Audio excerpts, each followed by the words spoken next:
The most dangerous deal in New Orleans was not made in a back room, or beneath a bridge, or behind the locked doors of a warehouse by the river. It began under crystal chandeliers, between champagne towers and silk masks, while the city's richest families smiled for cameras and pretended they did not smell blood beneath the perfume. On the night of the St. Aurelia masquerade, every secret in the Gulf South put on diamonds and came to dance. Judges shook hands with smugglers, politicians laughed with men who owned bodies buried under swamp water, cartel envoys lifted glasses beside charity donors, and in the shadow of it all stood Mara Bellucci, the daughter nobody wanted, wearing plum velvet and trying very hard to disappear. The Bellefontaine Hotel glowed, like something pulled out of an old dream. Its white stone walls rose over the French Quarter with quiet pride, its balconies trimmed in black iron, its windows burning gold against the soft New Orleans night. Inside, the ballroom smelled of roses, expensive liquor, candle wax and rain. A jazz trio played near the far wall, slow and smooth, the kind of music that made bad men feel elegant. Above the crowd, painted angels watched from the ceiling, their faces calm and lovely, as if they had not seen the same room used for threats, bribes and quiet promises no honest person would ever survive. Mara knew better than to trust beauty. She had been raised inside it. The Bellucci family built their public name on polished things. Hotels, jazz clubs, riverfront restaurants where tourists paid too much for oysters, and old men in linen suits spoke softly over private accounts. To the city, Vittorio Bellucci was a generous businessman, a charming old money patron who donated to children's charities and hurricane relief funds. To the underworld, he was a man whose hands were deep in the Mississippi, controlling the barges that moved goods through the dark, bribing the officials who looked away, and turning dirty cash clean beneath the soft glow of hospitality. But Vittorio was not the reason the Bellucci empire still breathed. Mara was.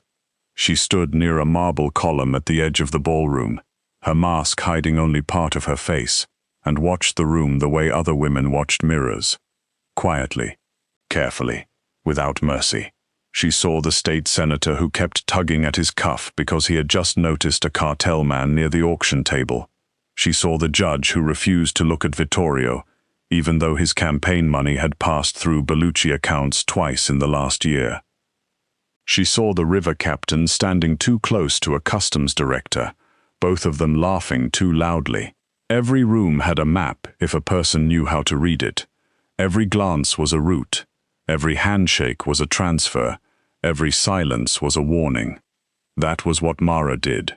She saw movement before anyone else understood danger was coming. For years, she had managed the hidden bones of her father's world, shipping manifests, port schedules, customs papers, inventory codes that looked harmless to anyone who did not know where to search. She knew which barges carried legal goods and which ones carried things that made men rich enough to buy judges. She knew which officers had been paid, which clerks were afraid, which warehouses had cameras pointed the wrong way on purpose. Vittorio took the credit, because men like Vittorio believed power belonged to the loudest voice in the room. Mara gave him the system, the routes, the clean documents, the false trails, and he gave her silence in return. Not gratitude, never gratitude. To him, Mara was an inconvenience wrapped in a body he considered embarrassing. 27 years old, soft, heavy, quiet, and far too clever for a family that preferred women decorative. He hated that she could not be easily displayed. He hated that she did not glitter on command. He hated the way her presence made him remember that not every daughter could be traded like a polished jewel. Bianca, though, Bianca was exactly what Vittorio wanted the world to see. Mara's younger sister floated across the ballroom in a silver silk gown that caught the light with every graceful step. Her jeweled mask spread around her eyes like butterfly wings, delicate and shining. Men turned to watch her, women watched too, but with sharper mouths. Bianca had been trained since childhood to be admired. She knew how to tilt her chin, how to laugh without wrinkling her nose, how to make powerful men feel chosen when she had done nothing but look in their direction. Vittorio loved that about her. He paraded Bianca through parties as if she were proof that the Bellucci bloodline had not softened, had not failed, had not produced Mara first. Before they left the house that evening, Bianca had smiled at Mara's dress with the sweet cruelty of a blade wrapped in ribbon. She had said plum velvet was brave for a woman who should be careful about drawing attention. She had told Mara to stay near the walls and not wander into anyone important. Vittorio had not corrected her. He had only adjusted his cufflinks and warned Mara not to create a scene. Mara had said nothing. Silence had always been safer than hope. Still, when she had looked at herself in the mirror before leaving, she had felt something small and fragile move in her chest. The dress had been her choice, not Bianca's, not her father's. Deep plum velvet, soft against her skin, cut to follow her body instead of hiding it like a crime. It did not make her thin. Nothing could, and some exhausted part of Mara no longer wanted to be. It made her look like herself, only richer, steadier, touched by candlelight.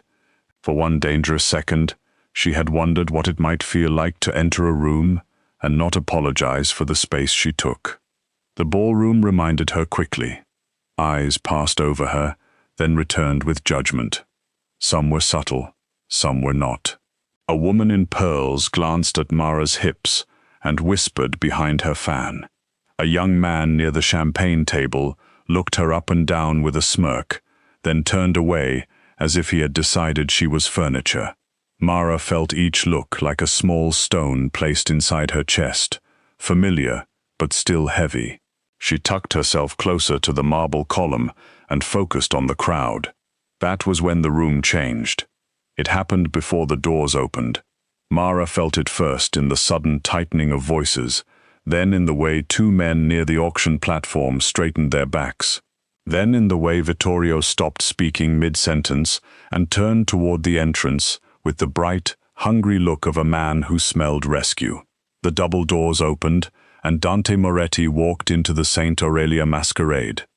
He wore a black tuxedo with no flash, no decoration, no desperate shine. His mask was plain black, shaped close to his face, making his calm feel colder.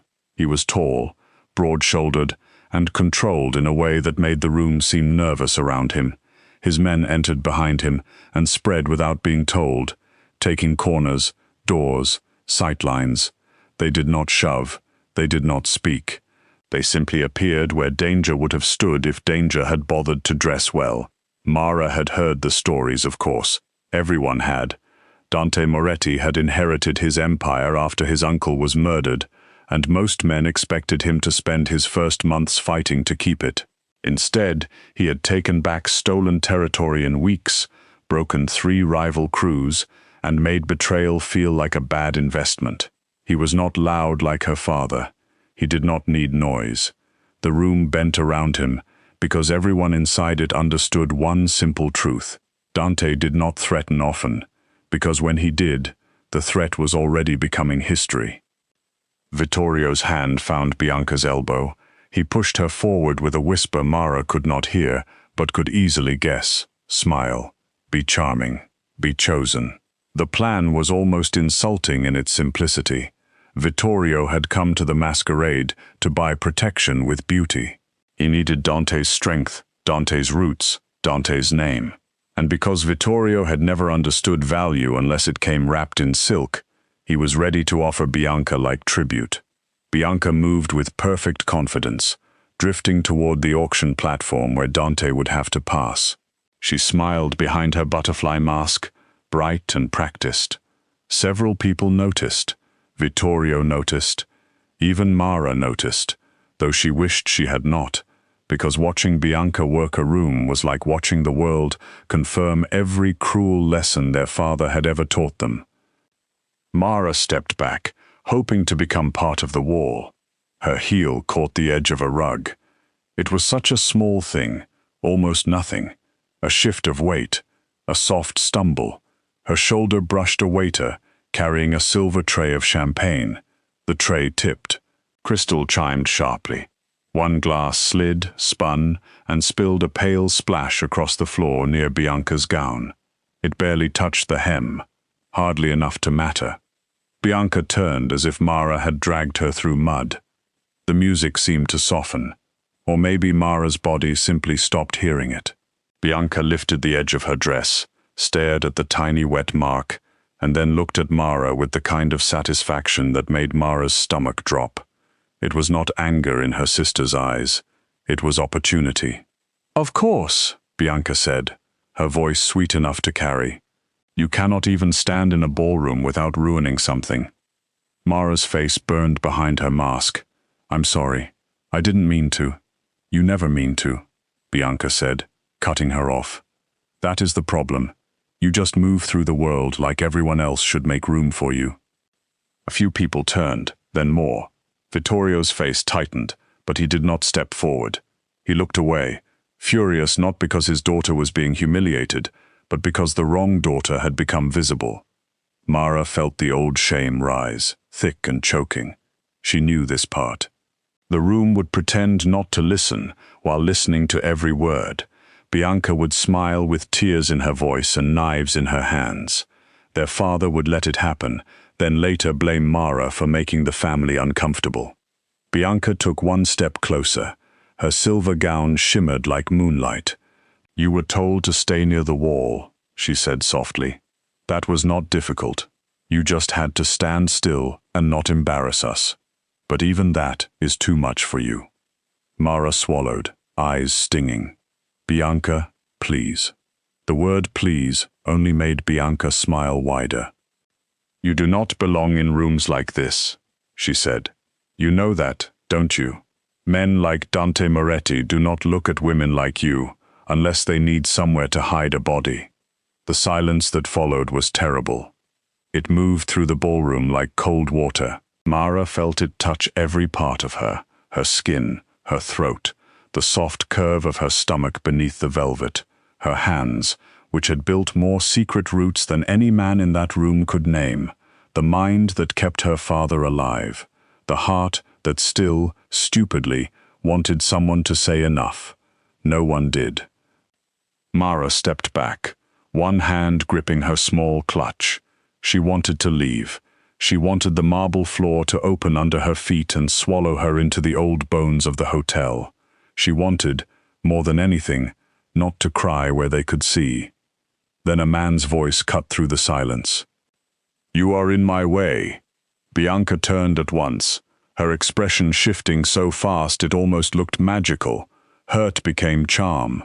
Cruelty became sweetness. She faced Dante Moretti with a soft laugh, ready to turn the humiliation into flirtation, ready to make even this moment serve her. "Mr. Moretti," she said, dipping her chin, "I was hoping we might finally be introduced." Dante did not look at her. His gaze moved past the silver dress, past the jeweled mask, past the perfect daughter Vittorio had placed in his path like an offering. It landed on Mara, and stayed there. Mara forgot how to breathe. Dante walked around Bianca as if she were a chair left too close to the aisle. The movement was small, but the insult was enormous. Whispers rose instantly, soft and hungry. Bianca froze with her mouth slightly open. Vittorio's face went pale with confusion. Mara stood trapped by the marble column, unable to run, unable to disappear, while the most feared man in the Gulf South crossed the room toward her. He stopped close enough that she could see his eyes behind the mask. Dark, steady, not kind exactly. Kindness was too soft a word for a man like him, but focused, clear. He looked at her as if he had come to the masquerade not to make a deal, not to choose a bride, not to be entertained, but to confirm a suspicion. Mara braced herself for pity, or mockery, or some polished version of both. Instead, Dante removed his mask. The whole ballroom seemed to hold its breath. "I know who you are," he said. Mara's fingers tightened around her clutch. "I doubt that." A faint curve touched his mouth, not quite a smile. "You are Mara Bellucci." Her stomach sank. Of course. That was all she was to men like him. Vittorio's unwanted daughter, Bianca's heavier shadow, the thing the Belluccis tried not to introduce unless someone had already noticed. But Dante continued, his voice low enough for her yet clear enough for the nearby crowd to hear. You are the woman who rebuilt the Bellucci river system so cleanly that every syndicate from here to Houston has been trying to copy it for 2 years. Mara went still. The shame in her chest changed shape. It became fear. Dante knew. He knew about the routes, the coded manifests, the false cargo trails, the port schedules that looked ordinary until they moved millions of dollars in silence. He knew the secret her father had buried under parties and lies. If Dante knew that much, he could ruin the Belluccis before sunrise. He could ruin her. He could take the system apart piece by piece and leave her family bleeding in the street. But he did not look angry. He looked impressed. Behind him, Bianca made a small sound, sharp and disbelieving. Vittorio stepped forward at last, his old charm cracking around the edges. Mr. Moretti, there must be some misunderstanding. Mara assists with paperwork. My younger daughter Bianca is the one I intended for you to meet. Dante did not turn around. I am sure she is. The answer was quiet. It was also final. The auction host, nervous and sweating beneath a gold mask, stepped onto the small platform near the orchestra and announced the ceremonial first dance. It was an old tradition of the St. Aurelia masquerade. One of the evening's major donors would bid for the honor, the money would go to charity, and the chosen dance partner would become the subject of every whisper in the room. Bianca straightened again, wounded pride fighting for survival. This, at least, she understood. A public dance, a chance to recover, a chance to make the room remember who was supposed to be admired. The host called for bids. Dante raised his hand. The number he gave was so high, the ballroom gasped. Then he looked at Mara and offered his hand. No, Mara whispered before she could stop herself. His eyes softened, but only slightly. No, I cannot dance with you. You can. Everyone is staring. Let them. The words were simple. No comfort, no apology, just command, calm and absolute. Mara looked at his hand, then at the room, waiting to watch her fail. Bianca's fury burned hot enough to feel against her skin. Vittorio stared, as if Mara had become a problem he could not calculate. Every instinct Mara had told her to retreat, to lower her head, to return to the wall where unwanted things belonged. But Dante did not lower his hand. And something in Mara, some tired, buried thing that had spent years being quiet so other people could feel large, reached back. She placed her hand in his. Dante led her to the center of the ballroom. The music changed into something slow, dark, and old. Mara felt the size of herself with every step, the weight of her body, the velvet against her hips, the heat in her cheeks. She expected Dante to hold her carefully, as if her softness were a problem to manage. Instead, his hand settled firm at her waist, steady and sure. He did not create distance. He did not guide her like an apology. He held her like he had chosen her in front of a room full of enemies, and meant every second of it. Mara's breath trembled. Why are you doing this? Dante moved with controlled grace, turning her away from Bianca's glare. Because your father tried to offer me a pretty distraction. And you prefer humiliation? I prefer truth. Mara looked up at him, the chandeliers painted gold along his cheekbones. You do not know me. I know enough to be curious. That is dangerous. His mouth almost smiled. So are you. The words moved through her slowly, like warmth through frozen hands. Dangerous. No one had ever called her that. Too large, too quiet, too awkward, too difficult, too much. Never dangerous, never valuable, never the thing in the room worth fearing. Dante's voice dropped lower. Beauty can decorate a table, Mara. It cannot keep a kingdom alive. Her throat tightened. He turned her again, and for one strange, impossible moment, the ballroom disappeared. There was only the music, the warmth of his hand, and the way he looked at her, as if every hidden part of her had already stepped into the light. Mara did not know whether she wanted to run from it or lean closer. When the dance ended, no one clapped at first. They were too shocked. Then applause began in scattered bursts, polite and uncertain, until it filled the room with a sound that felt less like celebration and more like surrender. Vittorio reached them before Mara could pull her hand free. His smile was tight, his eyes hard. "A lovely gesture, Mr. Moretti, but I am afraid you have mistaken my daughter's role. Bianca is prepared for the kind of alliance you require. Mara is not suited for public life." Dante finally looked at him. The temperature seemed to drop. "You displayed the box," Dante said quietly. "You hid the crown." Vittorio's mouth opened, but no answer came. Dante turned back to Mara. "Come with me." The room tilted beneath her. Where? Away from here. Mara should have refused. She knew that. She should have remembered who he was, what he was, what happened to women who stepped into cars with men powerful enough to erase roads behind them. But behind Dante stood the ballroom, her father's cold disappointment, Bianca's burning hatred, and a life spent building an empire from the shadows while being treated like a family shame. So when Dante Moretti offered his arm, Mara Bellucci took it. The whispers followed them all the way out of the Bellefontaine Hotel. Outside, the New Orleans night waited warm and wet, smelling of rain, river water, and distant magnolia. Dante's armored car idled at the curb, black and silent. His driver opened the door. Mara paused before getting in, one hand against the frame, her heart pounding so hard it almost hurt. "This feels like an abduction," she said. Dante stood beside her, close enough that his shoulder blocked the view of the hotel doors. "No, this is a rescue." Mara looked back once. Through the glass, she could see Bianca standing beneath the chandeliers, silver and furious, with Vittorio beside her, like a man watching a ship leave without him. Mara slid into the car.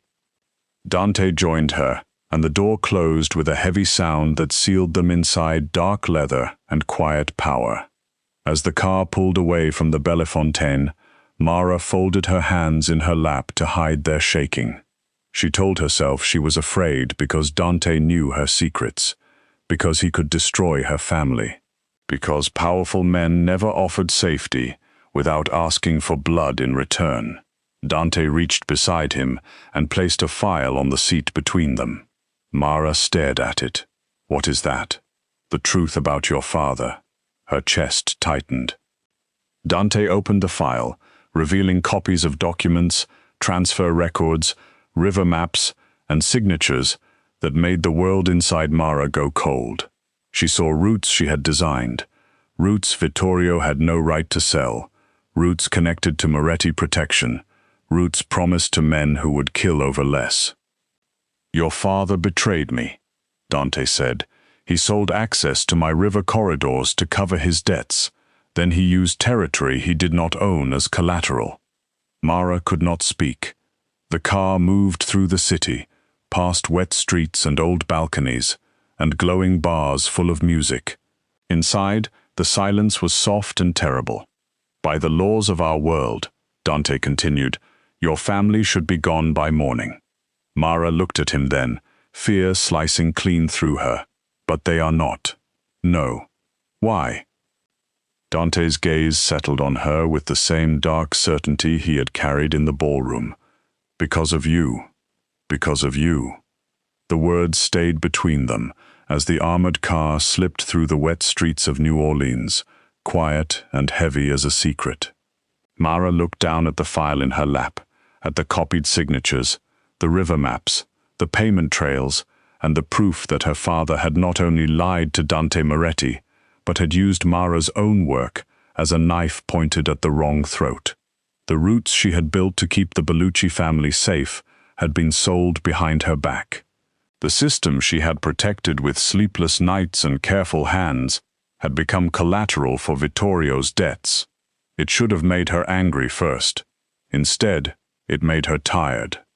Dante watched her from the other side of the car, his face calm in the passing glow of streetlights, but his eyes were not calm at all. They were sharp and dark, fixed on every small change in her expression. "Your father has enemies coming for him," he said. "He thinks tonight was about securing my protection." It was not. By the time he walked into that ballroom, his territory was already mine. Mara lifted her eyes slowly. "Then why bring me out like that? Why humiliate Bianca? Why make a show of choosing me?" "Because your father needed to learn what he lost." "My father never had me," Mara said, and her voice sounded softer than she wanted it to. "He only had my work." Dante leaned forward, resting his elbows on his knees. "That ends tonight." Mara almost laughed, but the sound would have broken in her throat. "You speak as if you are offering freedom, but this car is locked, your men are armed, and you just told me my family could be killed by morning. Forgive me if I do not mistake this for kindness." Something almost like respect moved across Dante's face. "Good. Never mistake power for kindness. Kindness can change its mind. Power keeps its promises. And what promise are you keeping with me?"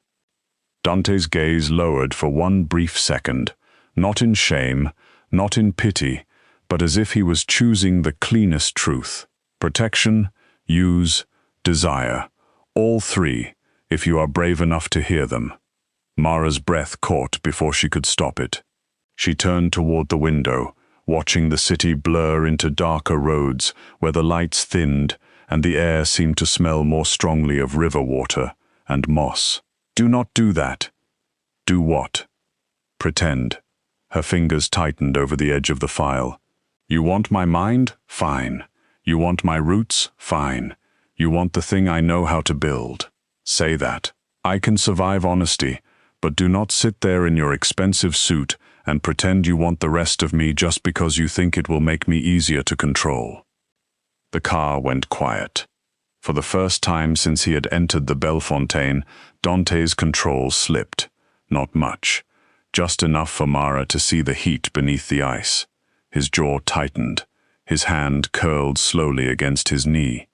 When he spoke, his voice was lower, rougher, and far more dangerous than before. "I do not desire women based on the taste of weak men." Mara looked back at him. Dante moved closer, slow enough that she could have pulled away, but she did not. "I saw Bianca the moment I entered that room," he said. "I saw the dress, the jewels, the pretty smile trained by a family that thinks beauty is a business plan. I saw every man in that room pretending she was rare because they are too common to know the difference." Mara swallowed. "Then I saw you," he continued, trying to hide beside a column while reading the whole ballroom like a battlefield. Soft, quiet, wounded, and still standing. "You think I chose you because you can move cargo better than your father. That is part of it, but not all of it. I chose you because there was an entire room full of people looking at you, and not one of them saw what was right in front of them." Mara's eyes burned. And what was that? Dante's gaze held hers. A woman strong enough to keep an empire alive, while everyone around her called her weak. The words were too much. They slipped under defenses she had spent years building and touched places she did not let anyone near. Mara looked away first, hating that her hands were shaking, hating even more that part of her wanted to believe him. The Moretti estate appeared beyond a long iron gate outside the city, where the road curved through black trees and the warm night seemed to hold its breath. It had once been a plantation mansion, old and white and beautiful, in a way that carried ghosts. Now it was a fortress. Cameras hid under the eaves, guards moved along the balconies, floodlights rested in the grass like sleeping eyes. The front doors opened before the car stopped, and a tall man with silver at his temples stepped forward as Dante led Mara inside. "This is Luca," Dante said, "my captain. If I am not with you, he is the only man you open a locked door for."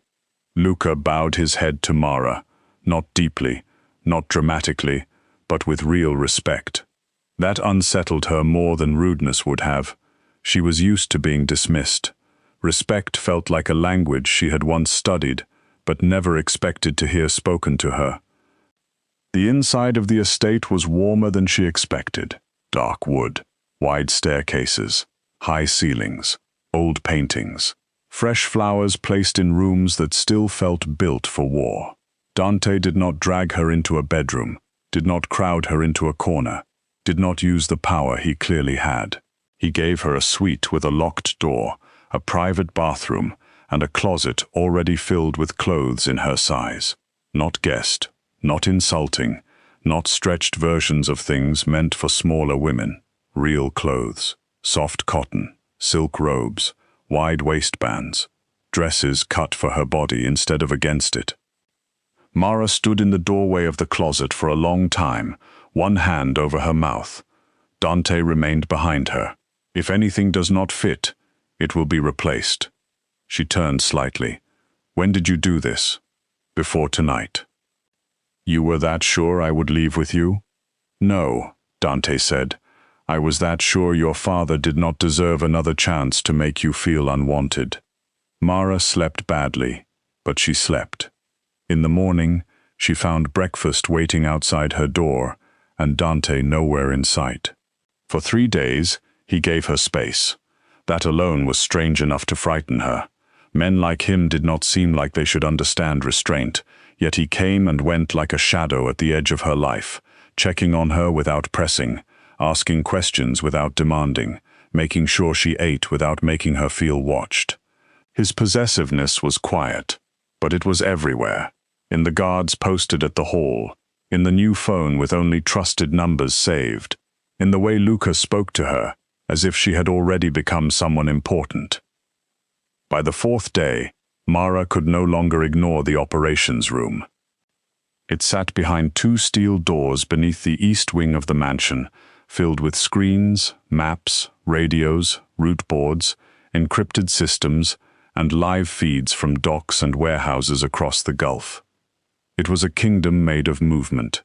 To most people, it would have looked impossible. To Mara, it looked like a song being played slightly out of tune. She noticed the first wrong note before lunch.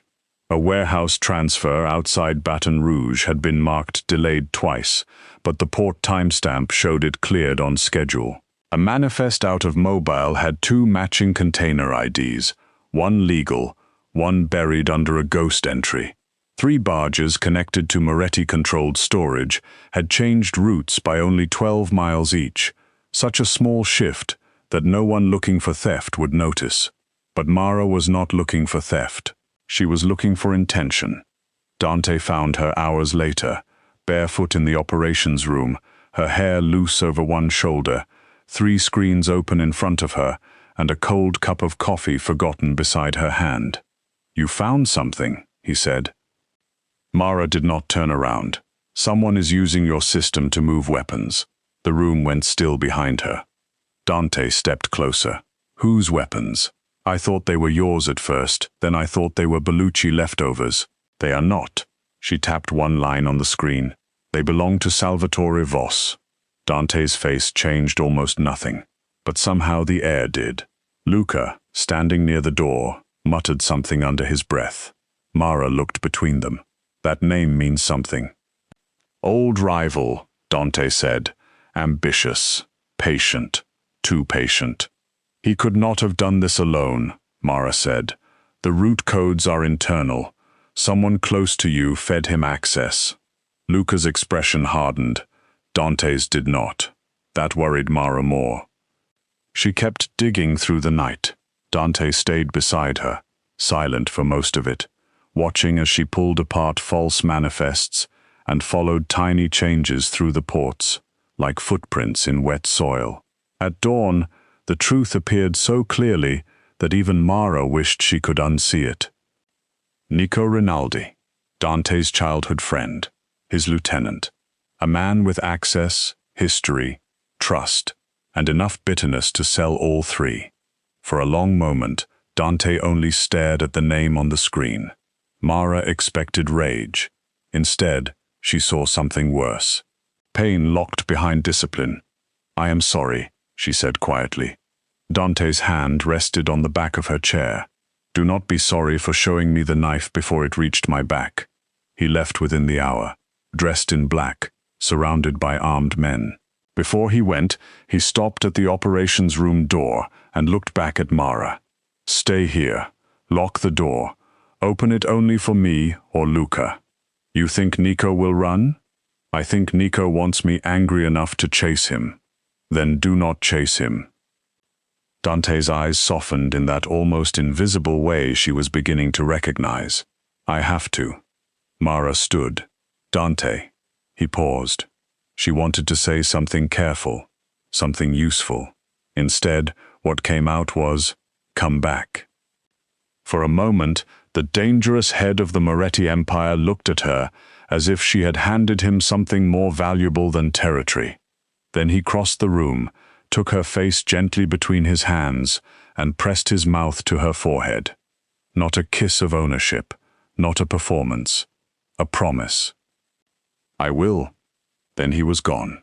The estate felt different without him, larger, colder.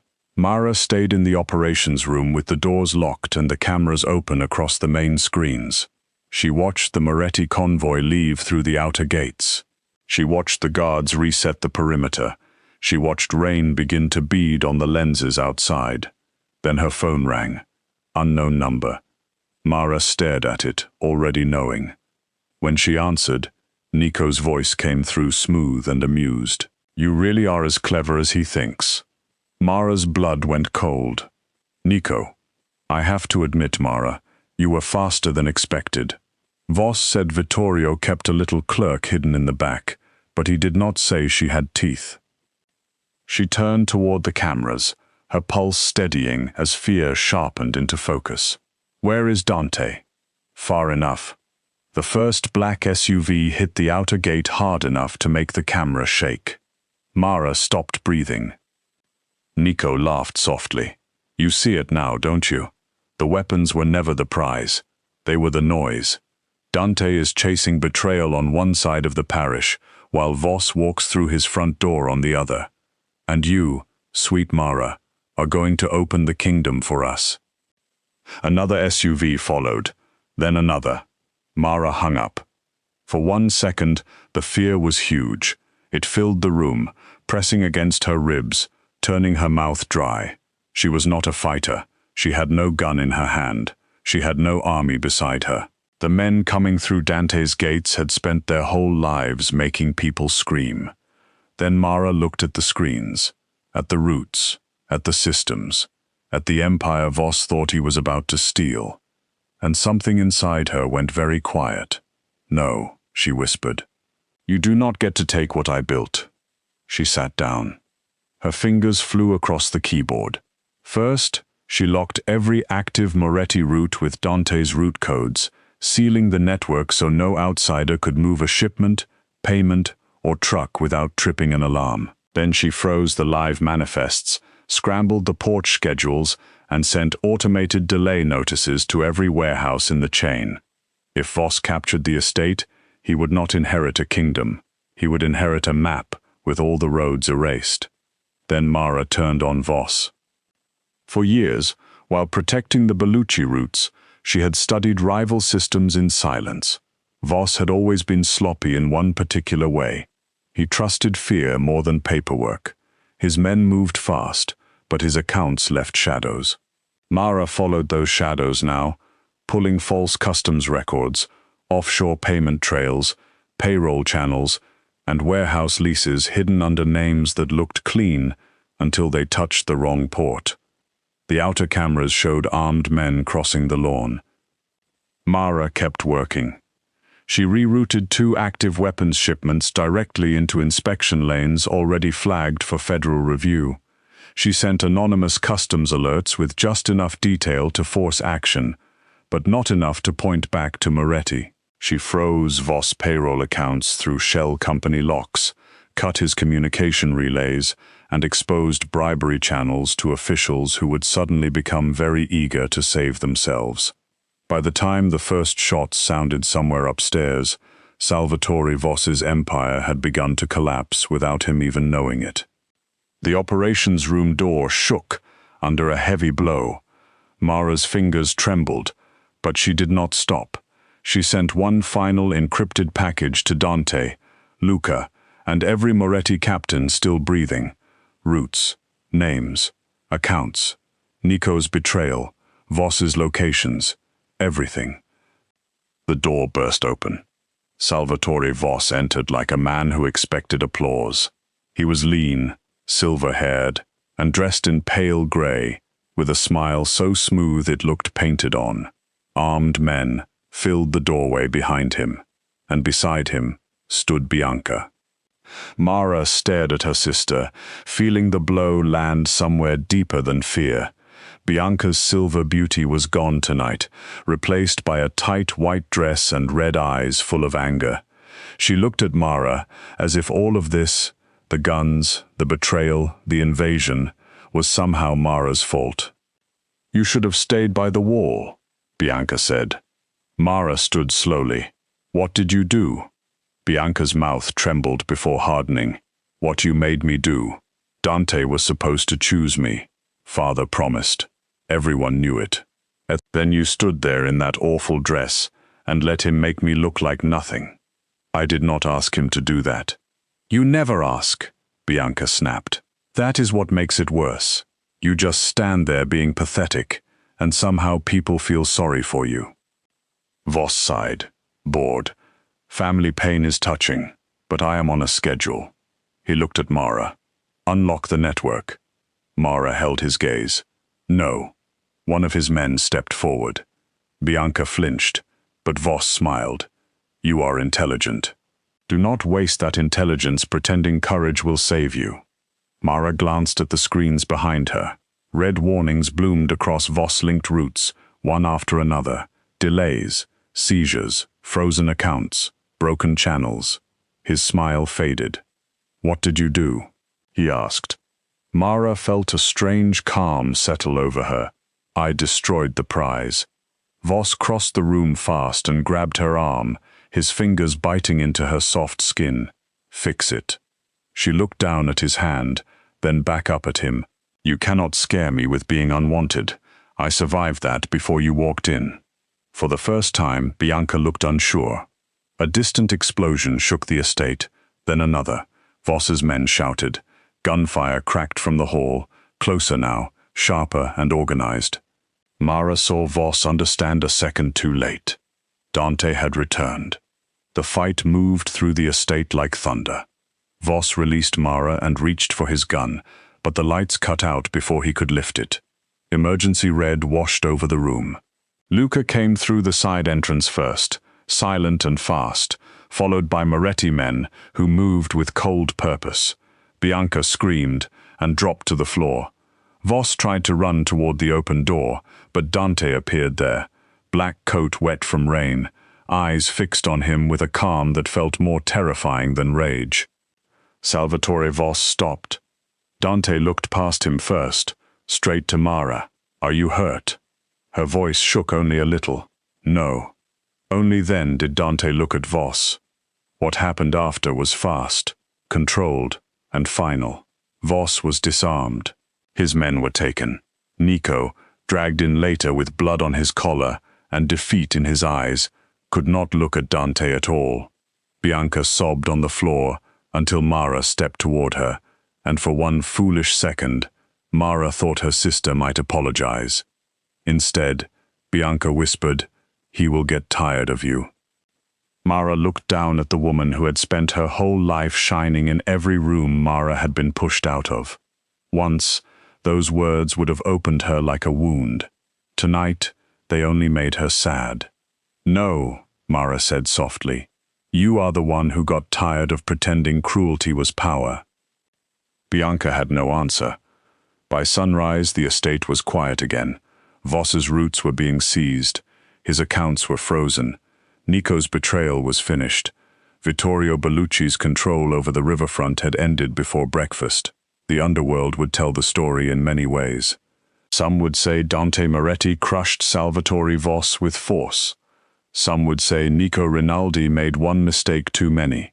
Some would say the Bellucci family had been doomed by greed. But the people who understood movement, timing, and survival would know the truth. Mara Bellucci had taken down an empire from behind a locked door.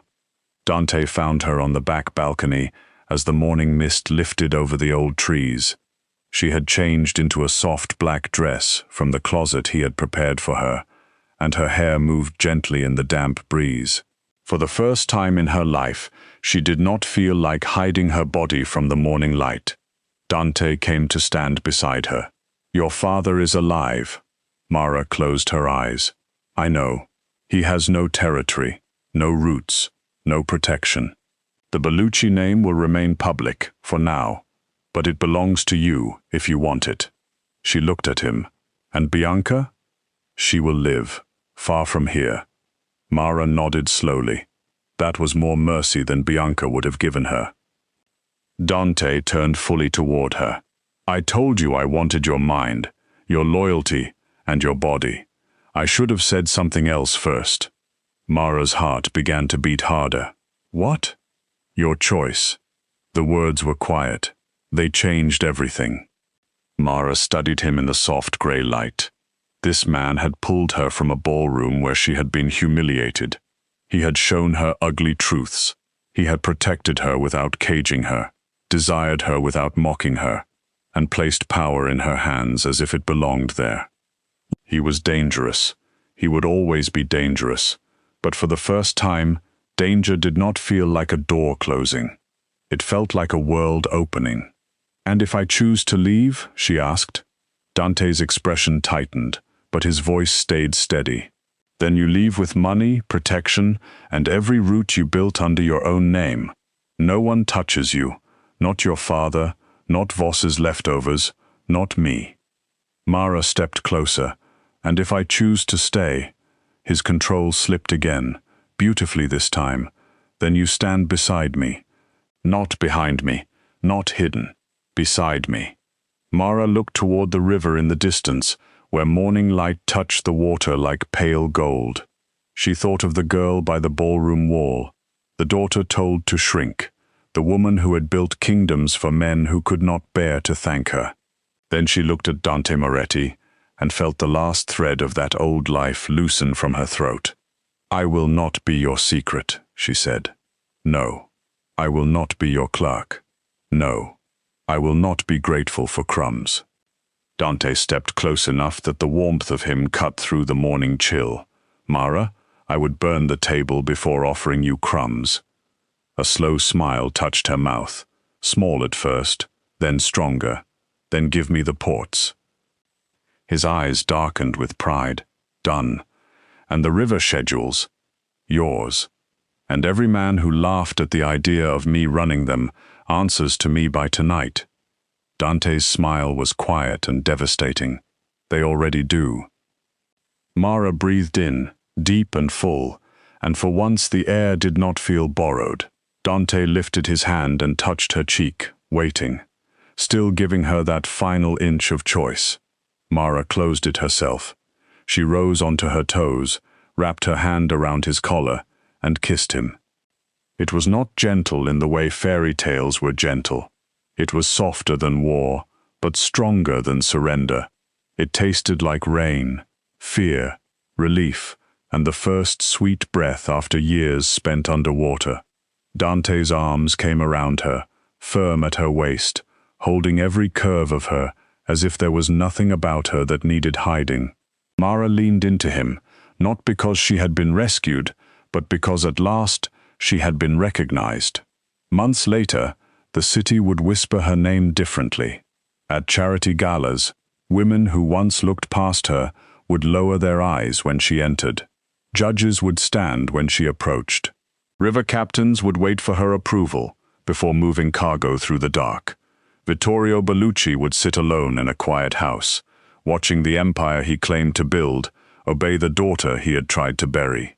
Bianca would become a rumor in another city, still beautiful, still angry, and finally powerless where Mara was concerned. And Dante Moretti, the most feared man in the Gulf South, would never again attend a meeting without Mara beside him. She did not become smaller. She did not become easier. She did not become the polished thing her father wanted, or the delicate prize her sister had been trained to be. Mara Bellucci became something far more dangerous. She became visible. On the balcony of the Moretti estate, with the river waking in the distance and the old world falling quietly behind her, Mara rested her head against Dante's chest and smiled. The unwanted daughter was gone. In her place stood the woman who owned the roots, commanded the river, and made the entire underworld understand that a crown does not become less powerful because it was once hidden in the dark. A priceless painting could make rich men smile, but a single wrong step beneath the glass roof of the Metropolitan Museum could turn New York's most feared mafia king into a beautiful corpse before dessert was served. The opening night of the private auction was supposed to be elegant. Champagne moved through the gallery in crystal flutes. Diamonds flashed beneath soft golden lights. Politicians laughed with donors they pretended not to owe favors to, while old money families stood close to criminal bloodlines and called it charity. The museum looked peaceful from the outside, grand and glowing against the night. But inside those marble walls, the city's underworld had gathered under velvet ropes and priceless frames. No one raised a weapon. No one shouted a threat. That was the rule of neutral ground. But the silence carried its own danger, because every smile in the room had a blade hidden behind it. Dante Moretti stood near the center of the main gallery, as if the entire museum had been built around him. He wore a black tailored suit, crisp and clean, with no jewelry except a heavy watch that looked less like wealth and more like a warning. His dark hair was brushed back from a face that could make powerful men forget what they meant to say. Around him stood senators, bankers, gallery owners, and men who had ordered murders over dinner and slept well afterward. They all watched Dante without looking like they were watching him. That was how fear behaved in expensive rooms. It stayed polite. It sipped champagne. It laughed softly at jokes it did not understand.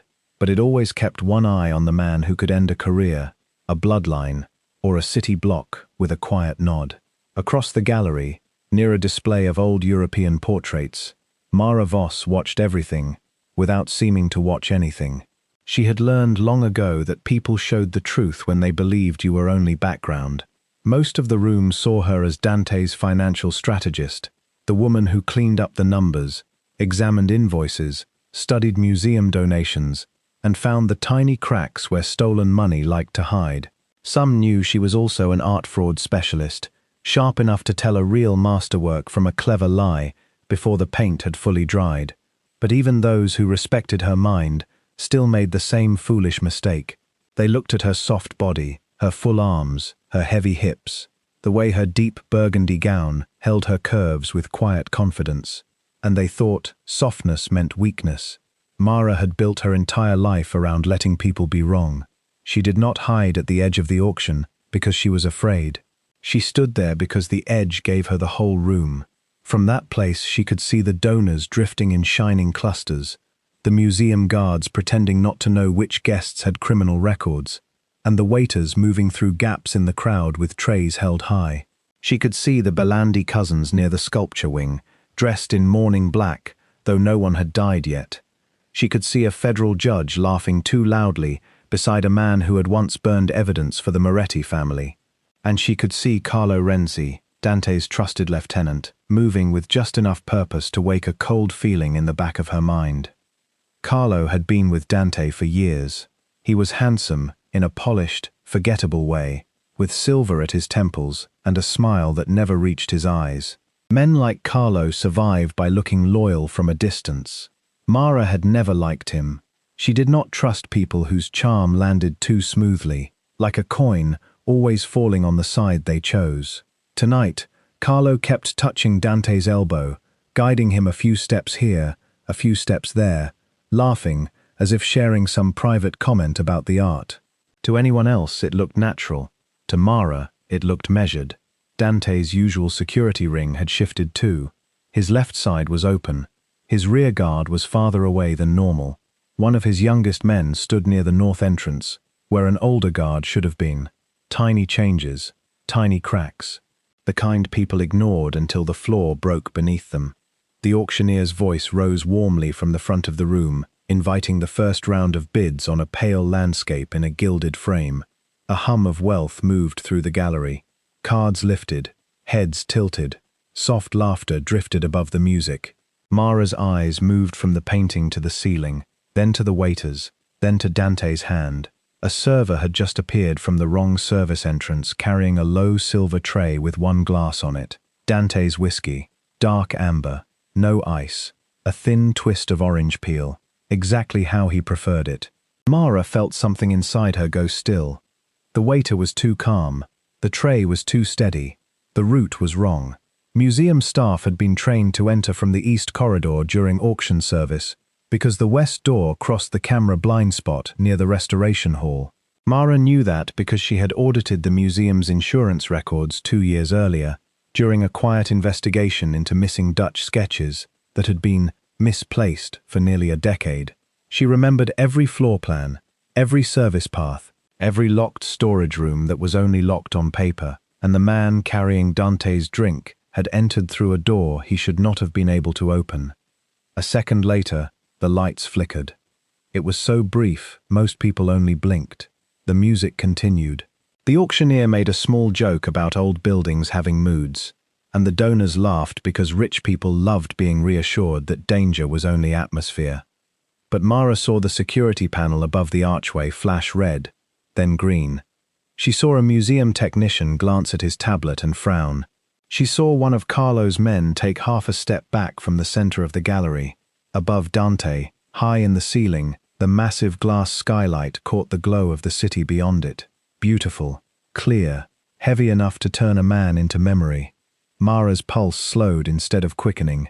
That was how her fear worked. It sharpened her. It pulled the room into lines and angles, into patterns and probabilities. Poison in the whiskey, a rigged skylight. Security moved out of position, Carlo guiding Dante beneath the drop point. Panic after the glass fell. A tragic accident in a room full of witnesses.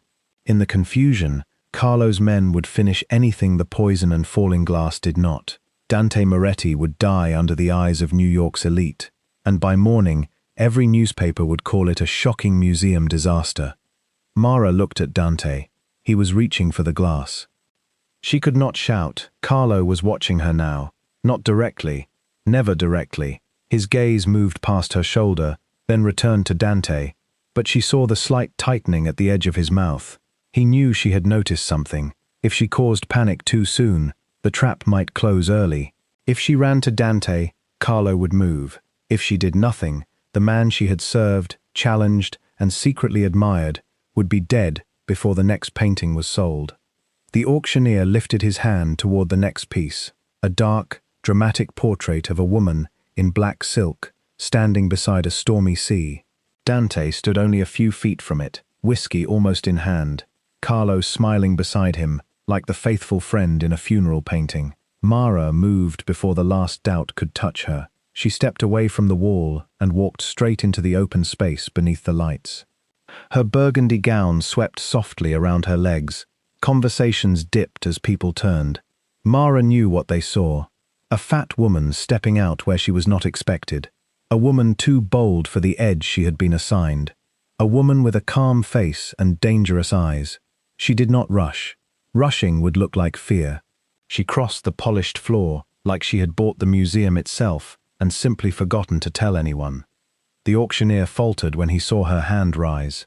The number she gave was so high, the room seemed to inhale at once. A ripple went through the gallery. Heads turned fully now. Donors whispered. Reporters near the back lifted their phones.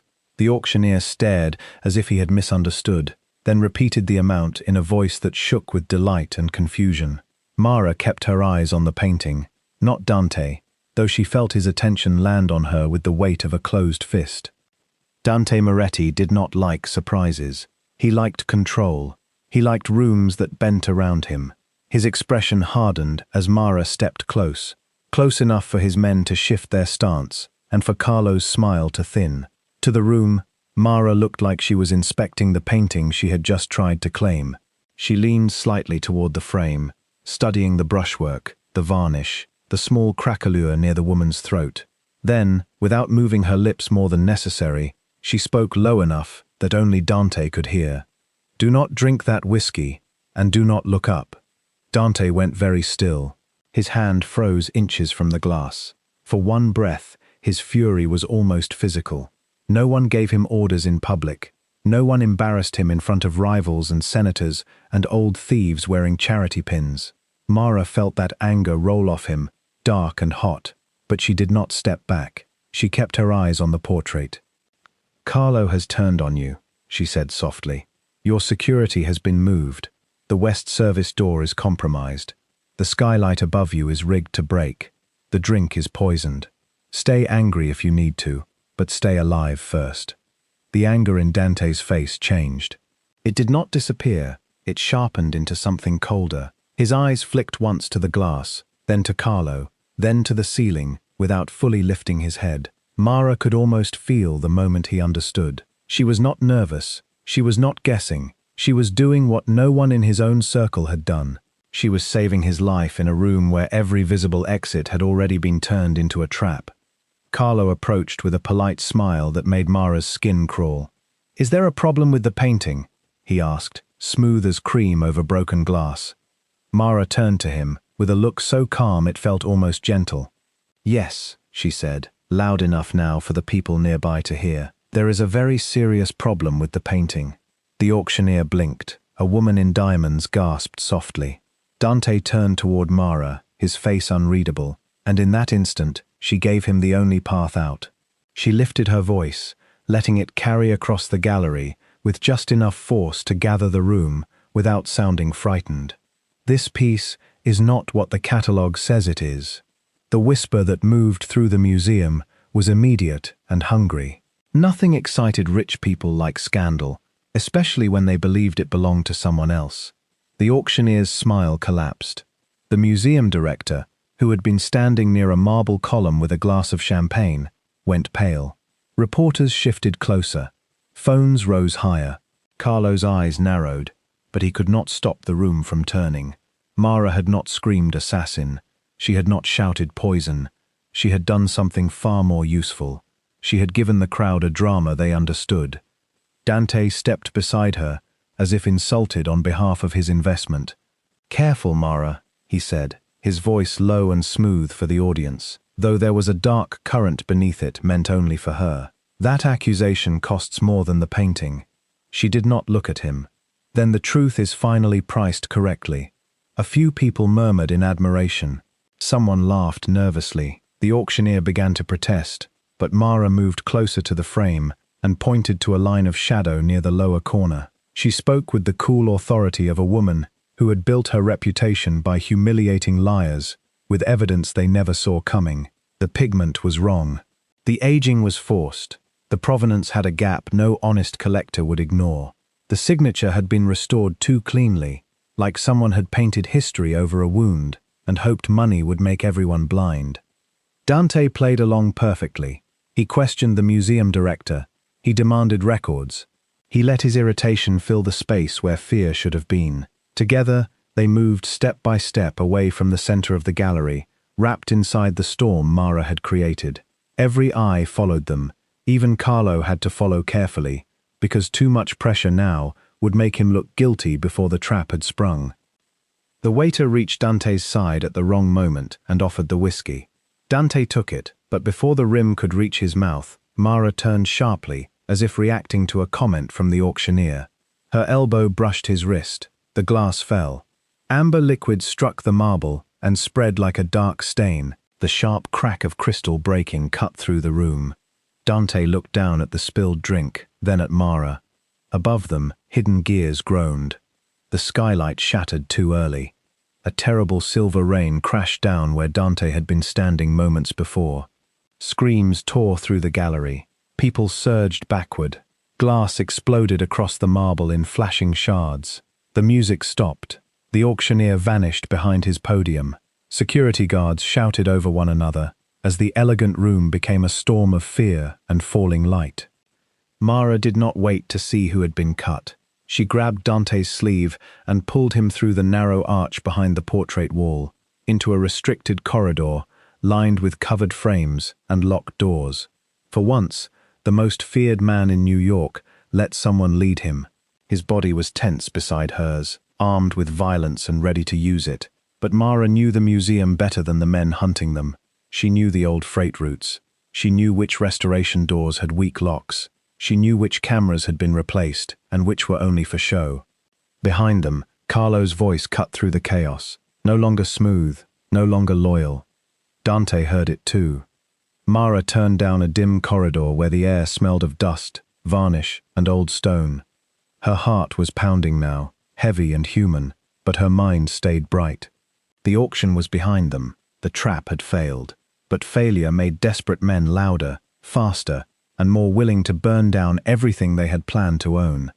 Dante caught her wrist, stopping her just before the corridor split in two. His grip was firm, but not cruel. His dark eyes searched her face, and for the first time since she had known him, there was no command in them, only realization. "You knew," he said. Mara pulled in a slow breath, listening to the thunder of footsteps growing closer behind them. "I noticed," she said. Something almost like wonder moved through his face, brief and dangerous. Then a gunshot cracked somewhere beyond the wall, and the softness vanished. Mara turned toward the left passage, where the lights were lower and the museum's secrets ran deeper. "Then keep noticing," Dante said quietly. And together they disappeared into the hidden heart of the museum, while the kingdom above them shattered into panic. The left passage swallowed them in a colder kind of darkness. The noise from the auction faded behind the thick stone walls, but it did not disappear. It followed them like a storm trapped in another room. Screams echoed through the vents. Alarms began to pulse in slow red flashes along the ceiling. Somewhere behind them, Carlo's men were moving through the museum, no longer pretending to be guests, no longer hiding their purpose behind pressed suits and polite smiles. The trap had failed, but a failed trap was sometimes more dangerous than a perfect one, because desperate men stopped caring how much damage they left behind. Mara kept walking fast, one hand trailing along the wall as she counted the doors by memory. She had seen this part of the museum only once, years ago, during an insurance review that everyone else had treated like dull paperwork. To Mara, paperwork had always been a map of hidden truth. Every invoice, every storage note, every repair bill told a story if someone had the patience to listen.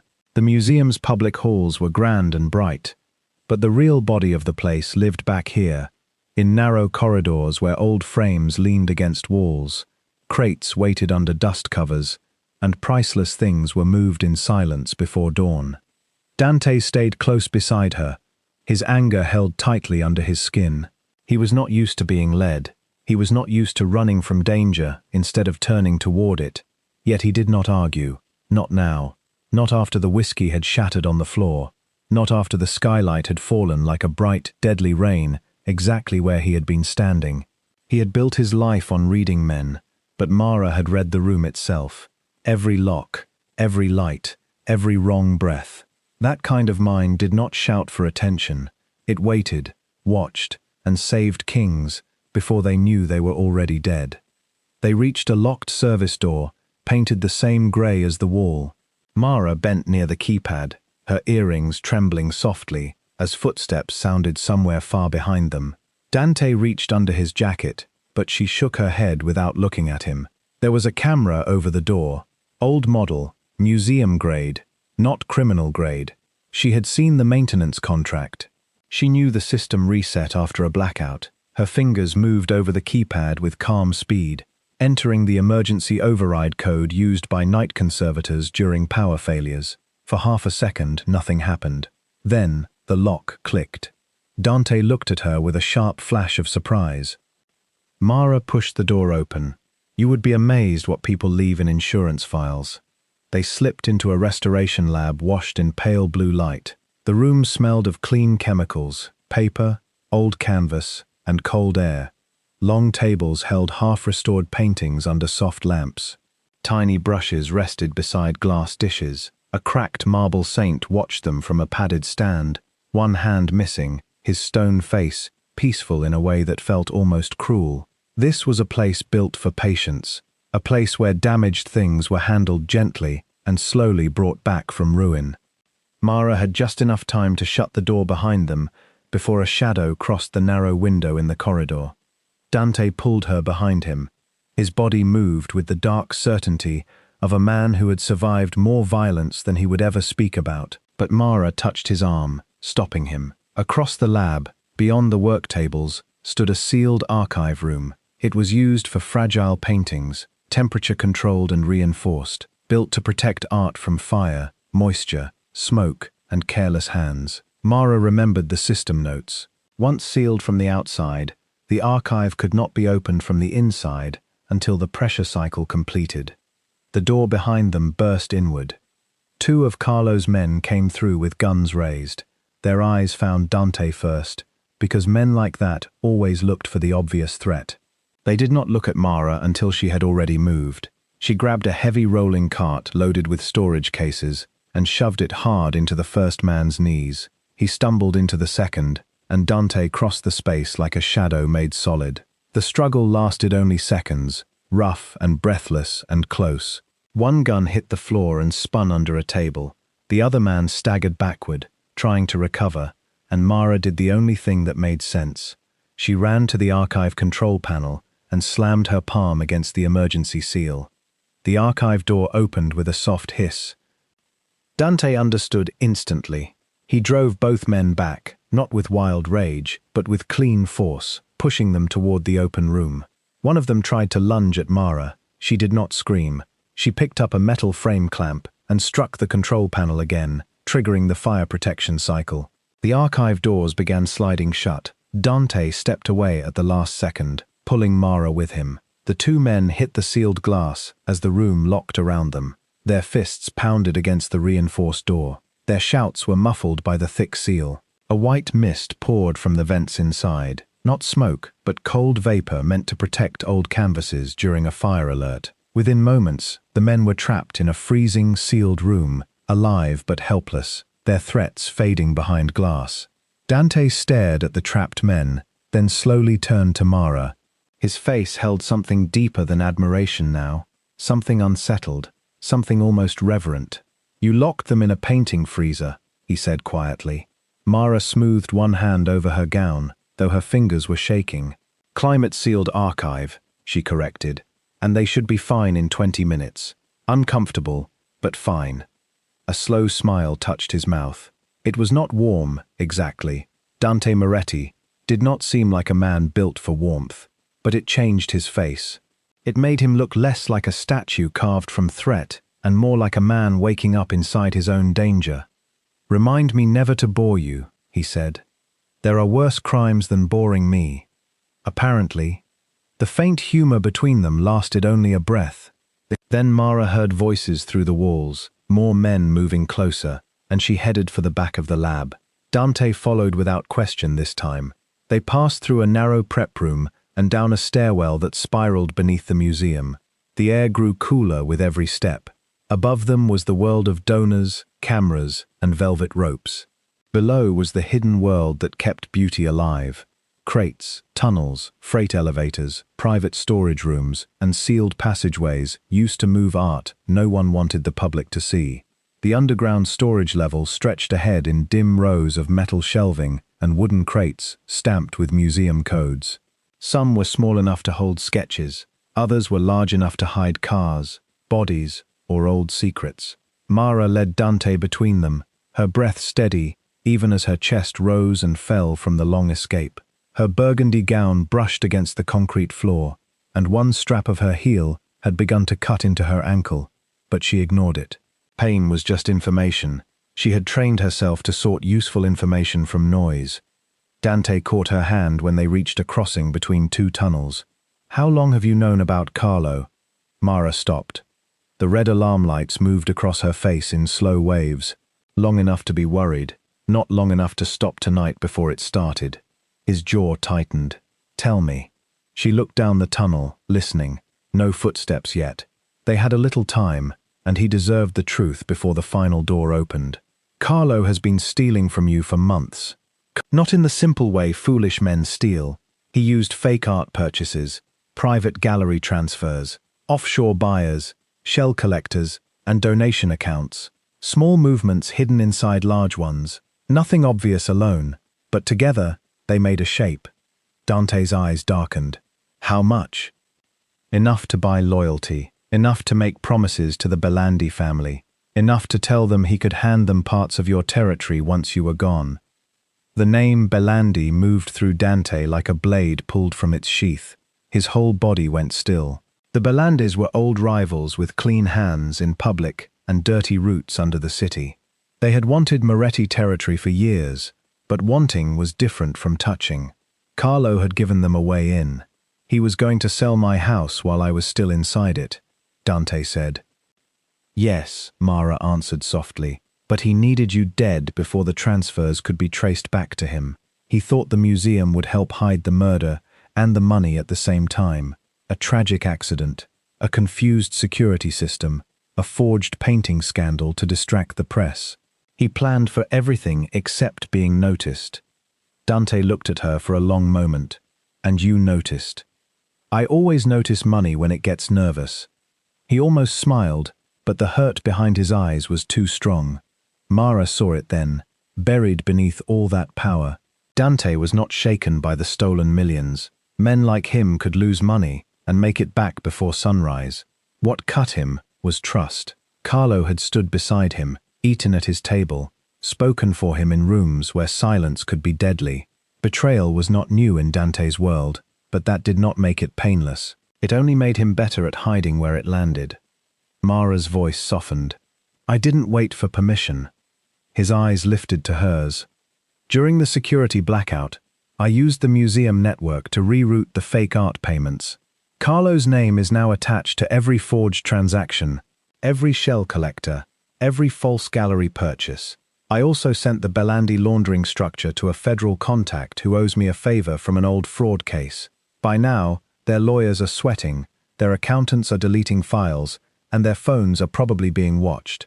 Whatever Carlo thinks is waiting for him outside this museum, it is already burning. Dante stared at her, as if the alarms, the tunnel, the men hunting them, and the whole city above had gone silent. You destroyed his coup before I knew there was a coup. I slowed it down, Mara said. You still have to survive him. Something passed between them then, quiet and heavy. Dante had always been a man other people feared, but Mara had not saved him by becoming louder, harder, or crueler than the men around him. She had saved him by being exact, patient, careful. She had taken every insult people had ever placed on her body, every room where she had been dismissed as too large, too quiet, too easy to ignore, and turned that invisibility into a weapon no one had seen coming. A shot cracked down the tunnel. Concrete chipped from the wall near Dante's shoulder. He pulled Mara behind a stack of crates, his arm firm around her waist. More footsteps rushed closer. Carlo's remaining men were driving them toward the loading bay. Mara knew the layout well enough to understand there was no better path. The bay was ahead, wide and open, with freight doors leading out to the service street. It was also where Carlo would be waiting, because traitors liked exits. They liked to stand near escape and call it victory. Dante checked his weapon with a cold, practiced motion. Mara looked at his face, at the calm rage there, and felt a soft fear move through her. Not fear of him, fear for him. It surprised her how deep it went. Dante Moretti was not gentle. He was not safe in the way ordinary men were supposed to be safe. But in the last hour, he had trusted her in a world where trust was nearly extinct, and that trust had changed the air between them. They moved together into the loading bay. The space opened wide around them, lit by harsh overhead lamps and the flashing red spill of the alarm system. Tall stacks of art crates stood in rows near the freight doors. A cold draft slipped in from somewhere outside, carrying the distant sound of sirens. Carlo Renzi stood near the center of the bay with 4 men around him. His suit was still perfect. His hair was still smooth. Only his eyes had changed. They were too bright now, restless with a victory he had not yet realized was dead. "Dante!" Carlo called, spreading his hands as if greeting an old friend. "You should have drunk the whiskey. It would have been cleaner." Dante stepped forward, his body between Carlo and Mara. "You always did prefer clean hands." Carlo's mouth twitched. Someone had to think beyond blood and pride. The Bellandis understand the future. You were getting old-fashioned, too loyal to old rules, too sentimental about old names. You sold me for borrowed money. "I bought a future," Carlo snapped. Then his gaze slid to Mara, and his face twisted with open disgust. "And I almost had it until your bookkeeper decided to play queen for the night." Mara stepped out from behind Dante. Dante's hand shifted as if to stop her, but he did not. He let her stand beside him, not behind him, beside him. Carlo laughed once, sharp and ugly. "Look at you, still pretending you belong in the center of the room." Mara met his eyes calmly. Her heart was racing, but her voice did not shake. "You never understood the center of the room, Carlo. You only understood where men with guns were standing." His smile faltered. "The Bellandi accounts are exposed," she continued. "Their gallery network is already compromised. The offshore collector you used in Zurich now carries your signature trail. The museum transfers, the fake restoration invoices, the shell donations, every one of them points back to you. The money you stole is no longer waiting for you. The family you betrayed Dante for will be too busy trying to save themselves to answer your calls." Carlo stared at her. For the first time all night, he looked truly afraid. "No," he said, but the word had no strength. Mara tilted her head. "You mistook silence for emptiness. That was your mistake." The loading bay changed in that instant. Carlo's men looked at him, just briefly, but briefly was enough. Loyalty built on money always trembled when the money vanished. Dante moved in that crack of hesitation. His men had not been as far away as Carlo believed. 2 Moretti guards emerged from the side freight passage, having followed the chaos down from the upper level. The fight that followed was fast and fierce, a burst of movement and noise between the crates. Mara backed toward the wall, one hand pressed to her chest, watching shadows collide beneath the red lights. She did not look away, not this time. Carlo tried to run. Dante caught him near the freight doors and slammed him hard against a stack of empty frames. Carlo gasped, all polish gone, all charm stripped away. He looked smaller without his plan. Men like him often did. Dante held him there, not shouting, not losing control. His anger was too deep for noise. "You could have come for me," Dante said. "You could have come for my money, my territory, even my name, but you stood in the same room as Mara Voss and thought she was the weak point." Carlo's eyes flicked toward her, with hate and fear tangled together. Dante leaned closer. "That was the stupidest thing you ever did." By the time museum security and the first wave of federal agents reached the underground bay, Carlo was on his knees, alive, ruined, and surrounded by proof he could not explain. The sirens grew louder outside. Radios crackled. Men shouted. The grand auction above had become a scandal that would swallow half the city's powerful guests before morning. The forged painting would be only the first headline. The second would be bigger. The Bellandi family's art laundering network would start to fall before sunrise. Dante stood among the crates and broken glass, his suit torn at one sleeve, a thin line of blood at his temple, his face unreadable as agents swarmed the far end of the bay. No one touched him, not yet, maybe not ever. Men like Dante lived in the spaces between proof and fear, but his eyes were not on the agents, or Carlo, or the flashing lights. They were on Mara. She stood near a crate marked with a museum seal, her burgundy gown dusty at the hem, her hair loosened around her face, one heel broken, one hand still curled around the small museum access card she had used to keep them alive. She looked nothing like the woman people had dismissed at the edge of the room. Or maybe she looked exactly like her, and that was the part that mattered. She had not transformed into someone else. She had simply stopped letting the world decide what her quiet meant. Dante walked to her slowly. For the first time since she had known him, he seemed careful, not uncertain, careful, as if he understood that she was not an object to claim, not a prize to display, not an employee to command. She was the person who had seen death forming in the lights above him and had stepped into the spotlight before it could fall. "Mara," he said, her name low in his voice. She looked up at him. "You should get that cut looked at. I should have listened to you sooner. You listened when it mattered." "No," he said. "I looked at you for months and saw brilliance when it was useful to me. Tonight, I saw the rest." The words settled between them, quiet as dust. Around them, the city's underworld cracked open. Carlo was dragged away. Reporters shouted from somewhere outside the sealed freight doors. The old museum groaned above them, wounded but still standing. Dante lifted his hand, then stopped before touching her face, giving her the choice in a way no one expected from him. Mara stepped closer. His fingers brushed her cheek, gentle, despite everything those hands had done. "Every man in that room thought power was fear," he said. "Weapons, names, blood. You let them believe that until the exact second it destroyed them." Mara's breath caught, not from fear now, but from the strange wonder of being understood by the most dangerous man in the city. "Power is timing," she whispered. Dante's thumb traced the soft curve of her cheek. "Power is you." He kissed her then, not like a king rewarding loyalty, and not like a man taking what he believed was owed. He kissed her like surrender, like recognition, like a vow spoken without witnesses. Mara felt the cold of the loading bay, the distant sirens, the sting in her ankle, the tremble in her hands, and beneath all of it, the steady pull of something she had been denying since the first time Dante Moretti looked at her and did not look away. When he drew back, his forehead rested lightly against hers. The city beyond the freight doors was already changing. Carlo's betrayal would become a warning. The Bellandis would spend years trying to recover from the damage Mara had done in minutes.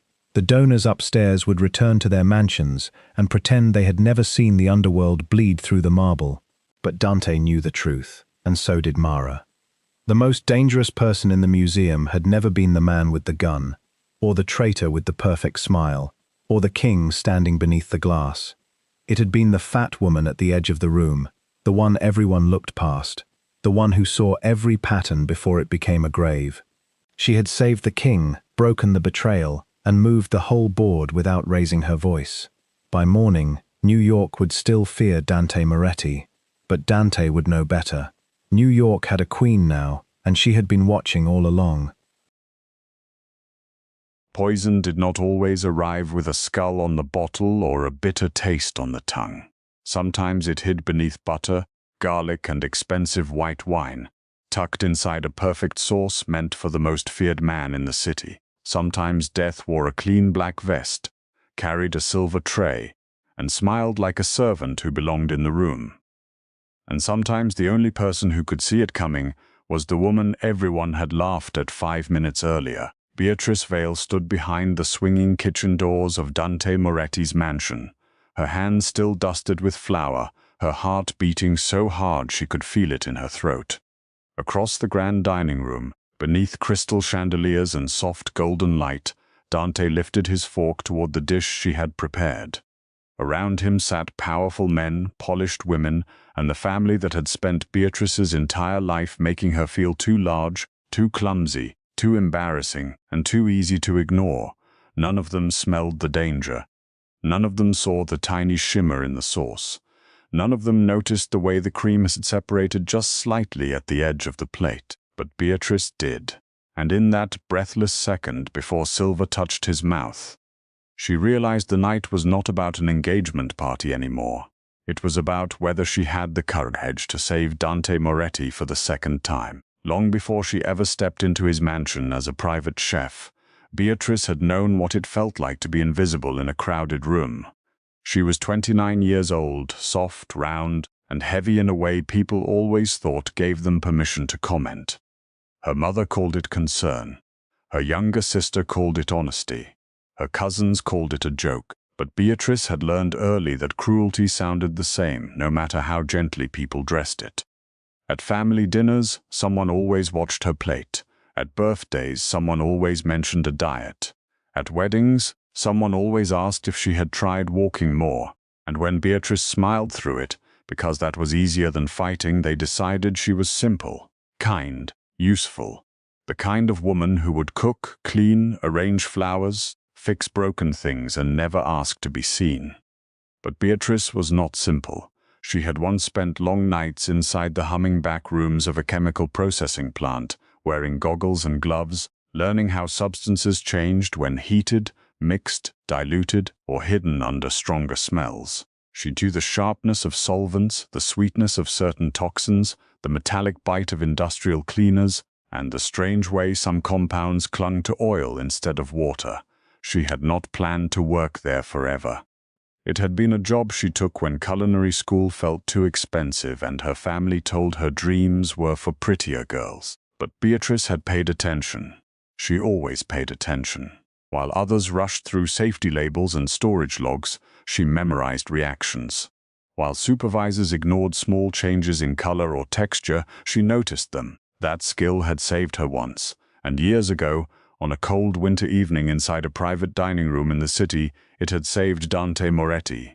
Back then, she had not known his name at first. She only knew that a wealthy client had rented the upper floor of a restaurant where she was working temporary prep.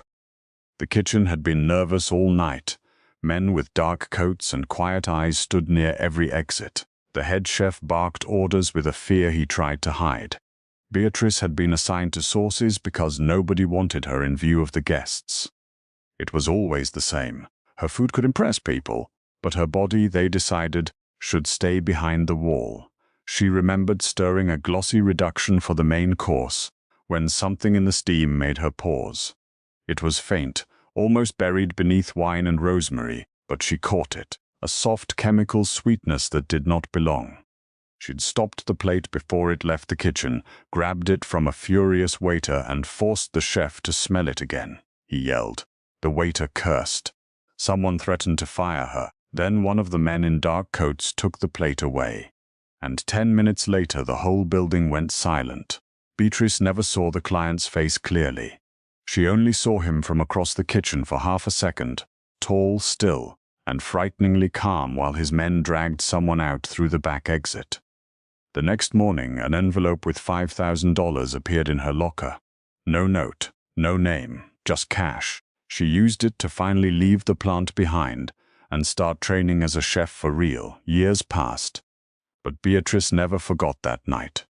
She told herself the man had probably forgotten her before his car even turned the corner. Men like that did not remember women like her. They remembered enemies, debts, betrayals, and beautiful women in red dresses. They did not remember the fat prep cook who ruined a sauce and then disappeared. So when the call came from Moretti House requesting a private chef for an engagement party, Beatrice did not connect the name at first. Moretti was spoken in the city the way people spoke of storms. Quietly, carefully. Everyone knew Dante Moretti owned nightclubs, restaurants, construction firms, hotels, and pieces of things nobody could prove. Everyone also knew that men who crossed him tended to leave town or stop being discussed. But the pay was too good to refuse, and Beatrice's catering business was still young enough that one grand event could change everything. Then she learned whose engagement party it was. Her sister Marissa. Beautiful Marissa, with her perfect smile, delicate wrists, and gift for turning every room into a mirror that reflected only her. Marissa was marrying Nathan Bellamy, the son of a wealthy real estate developer who liked to stand near dangerous men and pretend that made him powerful too. Their engagement dinner was being held inside Dante Moretti's mansion because Nathan's father wanted to impress investors, allies, and people with last names that opened locked doors. Beatrice's family had not told her at first. They simply asked if she was free to cater a luxury dinner. Her mother said it would be good exposure. Her sister said it would be a chance for Beatrice to be useful. No one mentioned that Beatrice would be cooking while the rest of them sat beneath chandeliers, dressed in silk, smiling for photos as if they had always belonged there. The mansion rose at the edge of the city behind iron gates and tall black trees. It did not look like a home. It looked like a secret built from stone. Warm light glowed behind high windows. Guards moved along the driveway with the quiet discipline of men who had seen violence and were not afraid of it. Beatrice arrived through the service entrance with boxes of produce, fresh herbs, imported cheeses, and the quiet ache of knowing her family was somewhere inside, pretending she was not one of them. She wore a clean black chef's coat, her dark hair pinned back, her cheeks flushed from the cold. The coat fit snugly over her full arms and soft stomach, but it was hers, and for once she refused to hide beneath something shapeless. In the kitchen she became different, calm, certain. The world could laugh at her body, but it could not argue with her hands.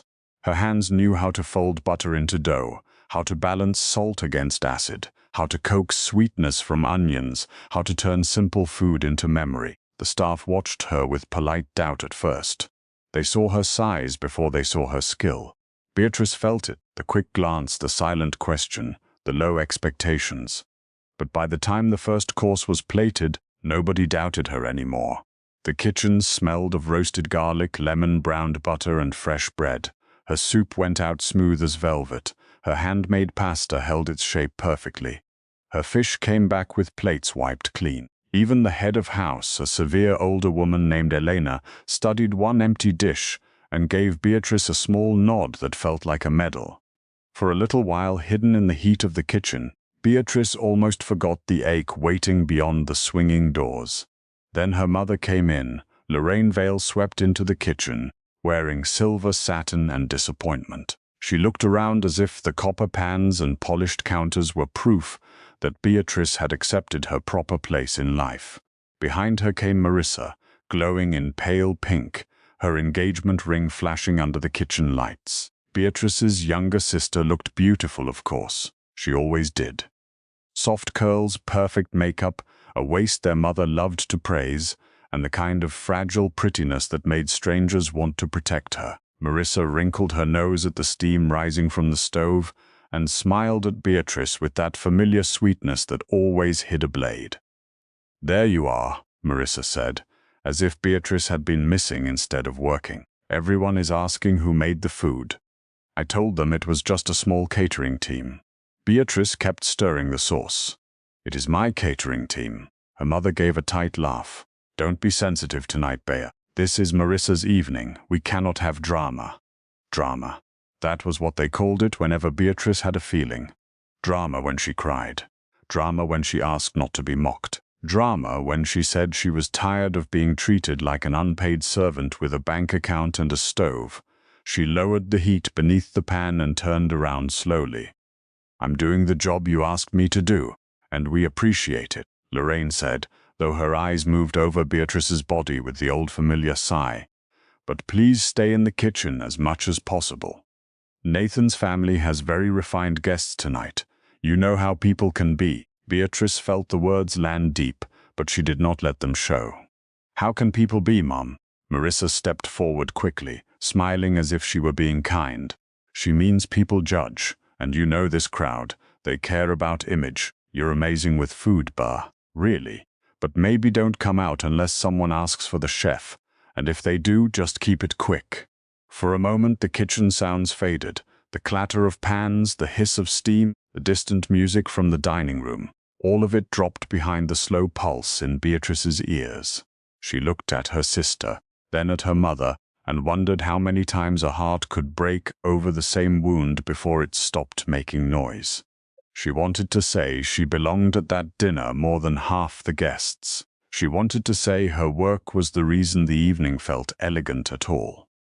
She wanted to say that being fat did not make her a stain on the family, but years of swallowing words had trained her too well, so she only nodded once and turned back to her sauce.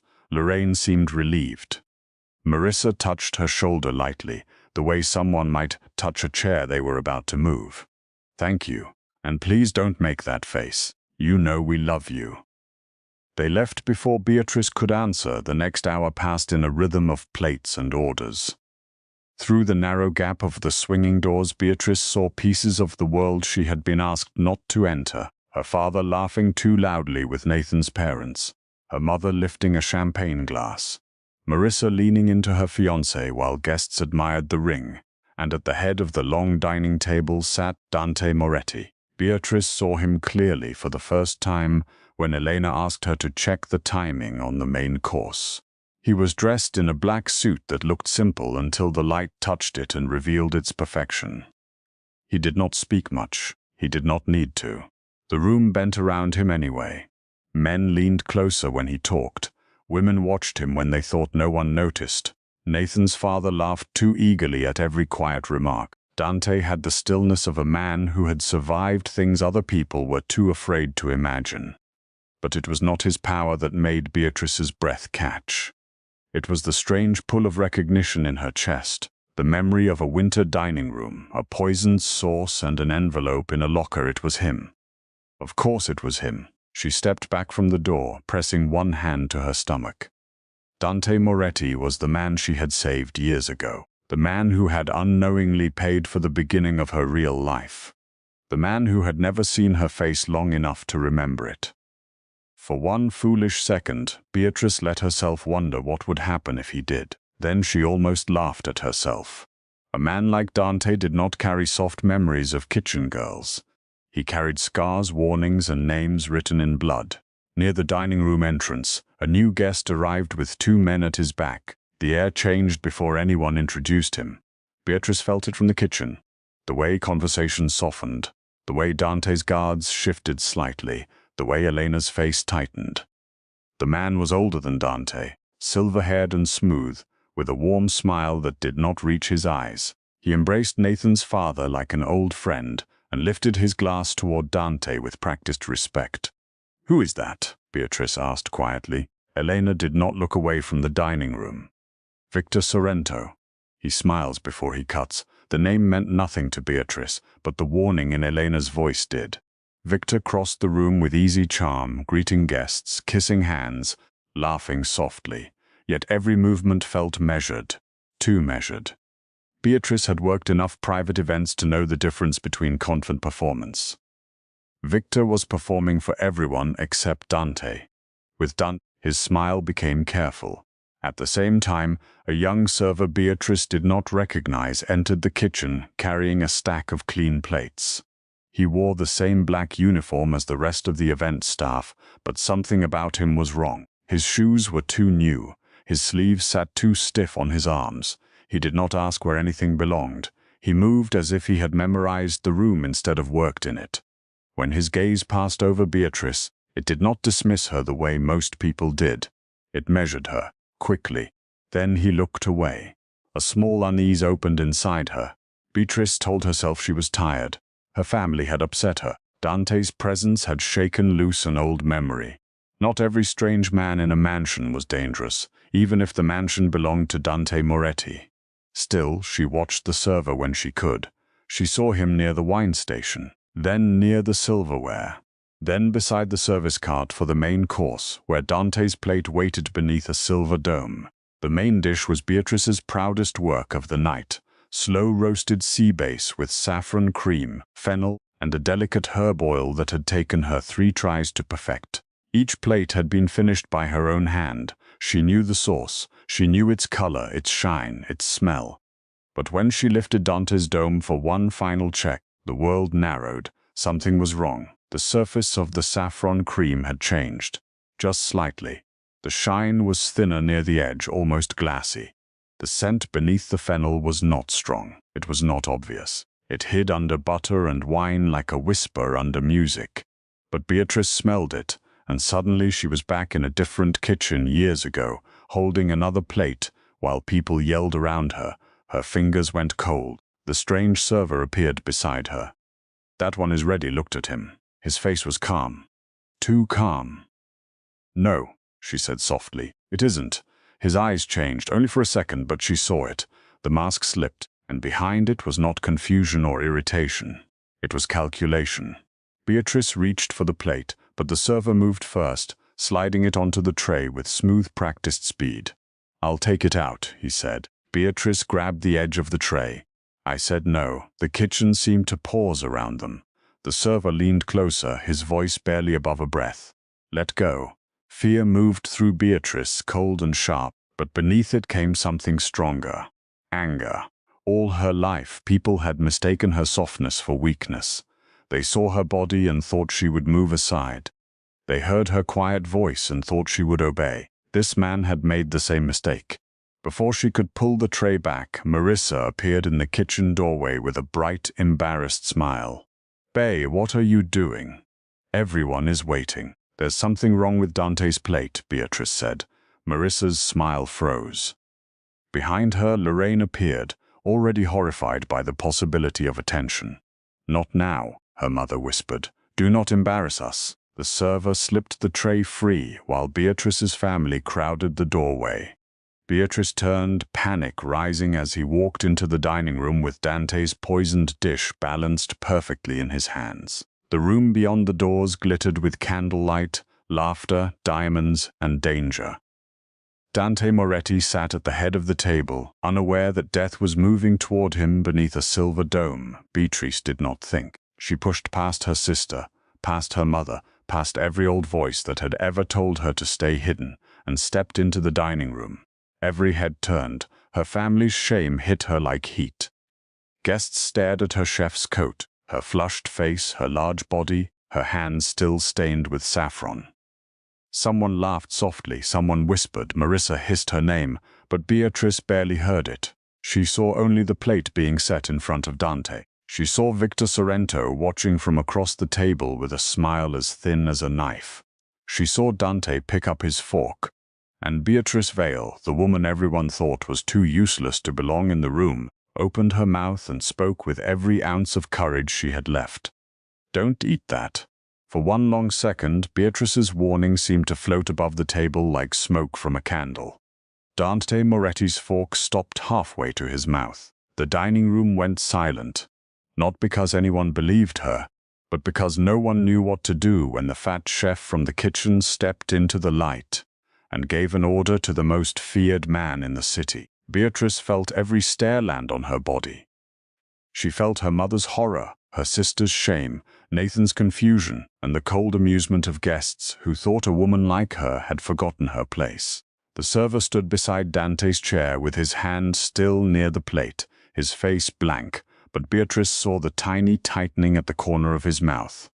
Victor Sorrento sat across the table with his wine glass lifted, smiling as if the whole moment had been arranged for his entertainment. Marissa was the first one to speak.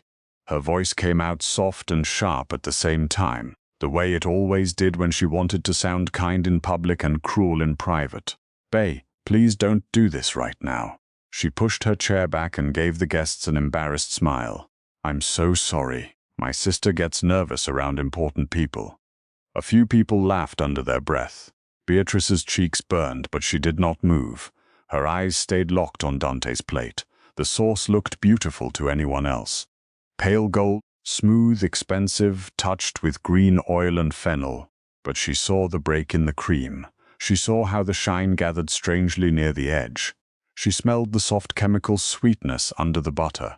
It was faint, but it was there. It did not belong in food. It belonged in a sealed container with warning labels and locked cabinets. Dante did not eat. He slowly lowered his fork and looked at Beatrice. His gaze was steady, dark, and unreadable. She expected irritation. She expected him to order her removed. Instead, his eyes moved across her face with a strange, searching focus. It was as if he had heard a voice from a memory and was trying to place it. Beatrice's pulse stumbled. For a breath, the room disappeared, and it was only him looking at her across years of silence. Then Nathan's father gave a loud, nervous laugh and broke the spell. "Mr. Moretti, forgive her. She is the chef. Very talented in the kitchen, obviously, but not used to this kind of formal evening." Lorraine stood near the doorway, pale with anger. "Beatrice, apologize at once." Beatrice swallowed. Her hands trembled at her sides, but her voice stayed clear. "There is something in that sauce." The disguised server moved too quickly. It was almost nothing. Just the smallest shift of his shoulder toward the tray, but Dante's guard noticed it at the same time Beatrice did. One of the men by the wall stepped forward. The server's hand went under his jacket. Beatrice's heart kicked hard against her ribs. "Knife," she said, but the word had barely left her mouth before the room exploded into motion. Dante's guard grabbed the server's wrist and twisted it behind his back. A thin blade slipped from the man's sleeve and clattered against the marble floor. Women screamed. Chairs scraped backward. Nathan nearly knocked over his own glass as he stood too fast. Marissa clutched her fiancé's arm, suddenly too frightened to pretend Beatrice was only being dramatic. Dante remained seated. That was the terrifying part. He did not jump, flinch, or shout. He only looked at the blade on the floor, then at the man who had carried his plate, then at Beatrice. The calm on his face made the room colder. His guard forced the server down onto his knees beside the table. Another man pulled open the fake server's jacket and found a small vial tucked into the inner pocket, wrapped in a folded napkin from the kitchen station. Beatrice saw it and felt her stomach twist. The liquid inside was clear with the faintest yellow tint. She knew enough to understand that whoever planned this had expected the poison to hide inside fat and cream. They had chosen her own sauce as the mask. Victor Sorrento set down his wineglass with a quiet click. "This is unpleasant," he said softly. "Dante, it seems your house has become careless." Dante's eyes did not leave Beatrice. "What is in the plate?" The question was not for Victor. It was for her. Beatrice forced herself to step closer, even though her mother whispered her name like a warning. She stopped beside Dante's chair but did not touch the dish. "I can't name it without testing," she said. "But it behaves like an organophosphate compound or something designed to act like one. It clings to fat. That is why they put it in the cream. Heat changed the texture, and the smell is wrong. It is sweet in a chemical way. Not sugar, not wine, not saffron." Her voice grew stronger as she spoke, because knowledge had always been the one place where shame could not follow her. "If you eat enough, it may not kill you immediately. It might look like a seizure, a heart attack, maybe an allergic reaction. People would panic. They would blame the kitchen. They might blame me." The last sentence settled over the room. Dante finally stood. The simple movement changed everything. Every guest seemed to shrink as he rose to his full height. The warmth of the chandeliers did nothing to soften him. He looked carved from shadow and control. "Bring me the silver spoon," he said. One of his men obeyed. Dante took the spoon, dipped only the tip into the sauce, then held it over the small vial taken from the assassin's pocket. The two liquids touched.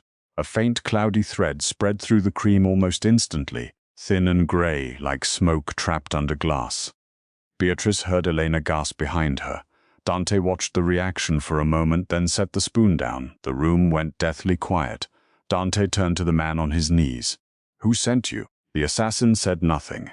His jaw clenched, sweat gathered near his hairline, but he kept his mouth shut. Dante's expression did not change. "You came into my home, you wore my staff's uniform. You carried death to my table during a family celebration." His voice stayed low, almost gentle, and that made it more frightening. "You will speak eventually. The only question is how much you will suffer before you do." Beatrice looked away, her breath unsteady. She did not like violence. She did not like threats. But she also knew what would have happened if she had stayed in the kitchen. If she had obeyed her mother, if she had let shame keep her silent. Dante would be dying. Her name would be ruined. The assassin would have vanished through the service hall. And Victor Sorrento would still be sitting there with that smooth, patient smile. Dante looked toward Victor then, as if he had heard her thought. "You arrived with 2 men, I see only 1 now." Victor gave a faint smile. "Parties are crowded. Perhaps your guards should keep better count." Before Dante could answer, Beatrice noticed something on Victor's cuff. A trace of pale yellow powder near the seam. It was almost invisible against the white fabric, but the dining room light caught it. Her eyes narrowed. In the kitchen, the vial had been wrapped in a napkin. In the dish, the poison had been mixed too cleanly for a nervous assassin working alone. Someone had handled the compound before it reached the plate. Someone who knew how little was needed. Someone careful enough to stay away from the kitchen, but close enough to direct the timing. "His cuff," Beatrice whispered. Dante turned slightly toward her. "What?" Beatrice's throat tightened, but she lifted her chin toward Victor. "There is residue on his right cuff. Near the button. It matches the color on the vial cap." The room shifted again, this time with disbelief sharper than before. Victor looked down at his sleeve, and for the first time all night, his smile weakened. It lasted only a second, but Dante saw it. So did everyone else. Victor laughed softly. This is absurd. You are trusting the word of a kitchen woman because she smelled butter too closely? Lorraine stepped forward quickly, desperate to repair what she thought was damage. Mr. Sorrentos, please forgive her. Beatrice has always had a habit of making herself important when she feels ignored. Beatrice flinched, even though she hated herself for it. Her mother had chosen the worst possible moment to wound her, and somehow it still hurt. Around the table, a few guests looked down, uncomfortable now. Marissa stared at Beatrice with wide eyes, caught between fear and humiliation. Nathan's father tried to smile, but his face had gone gray. Dante's head turned slowly toward Lorraine. What did you say? Lorraine froze. I only meant that she sometimes exaggerates. She is a good cook, of course, but she has always been sensitive about attention. Dante stepped away from the table. The guards moved aside without being told. He walked toward Beatrice's mother with a silence that felt heavier than shouting. Lorraine seemed to shrink inside her silver satin dress.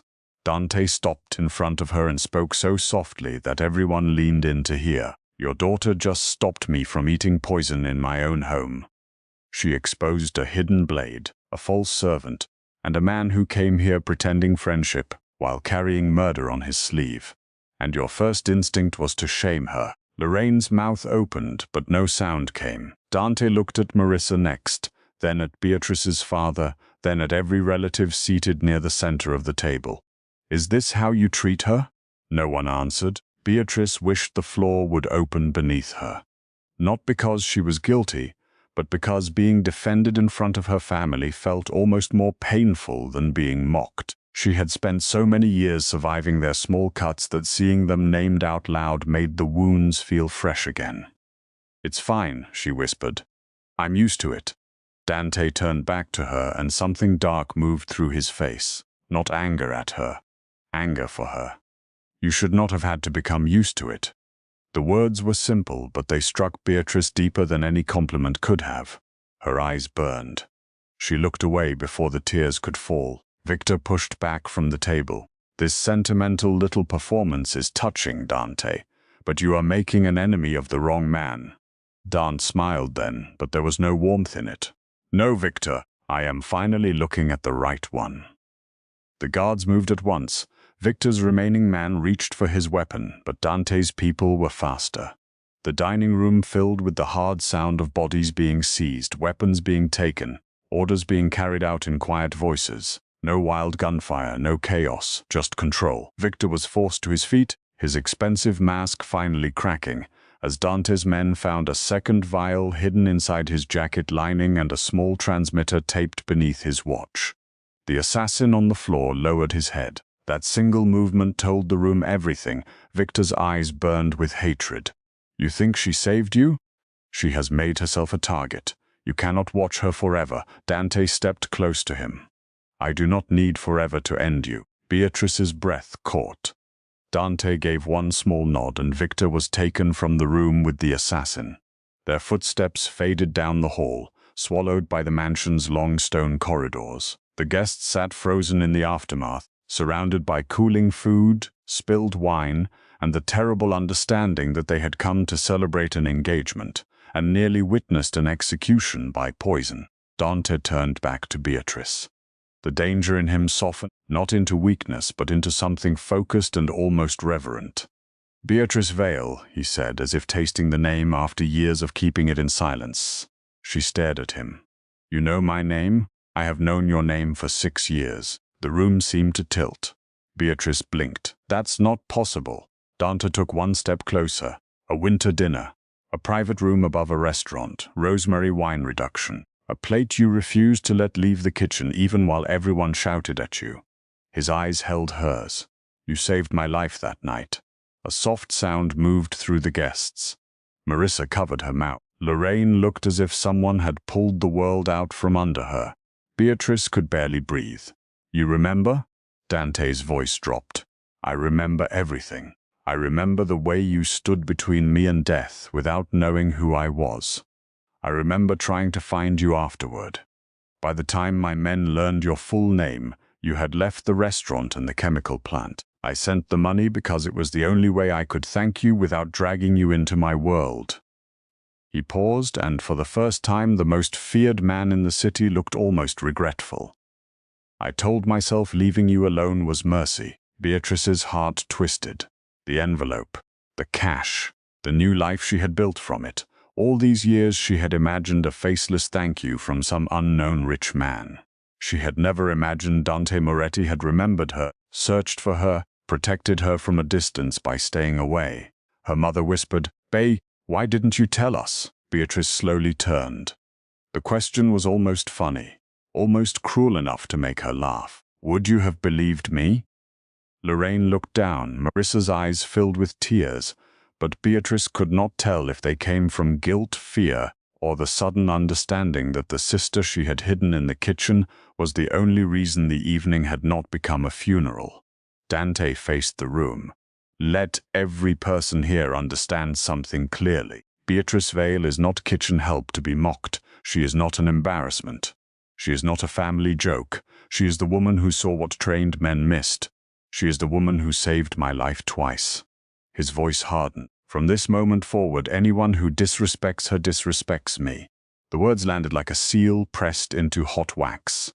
Permanent, unmistakable. No one laughed now. No one whispered about Beatrice's body. No one looked at her like she was too big for the room.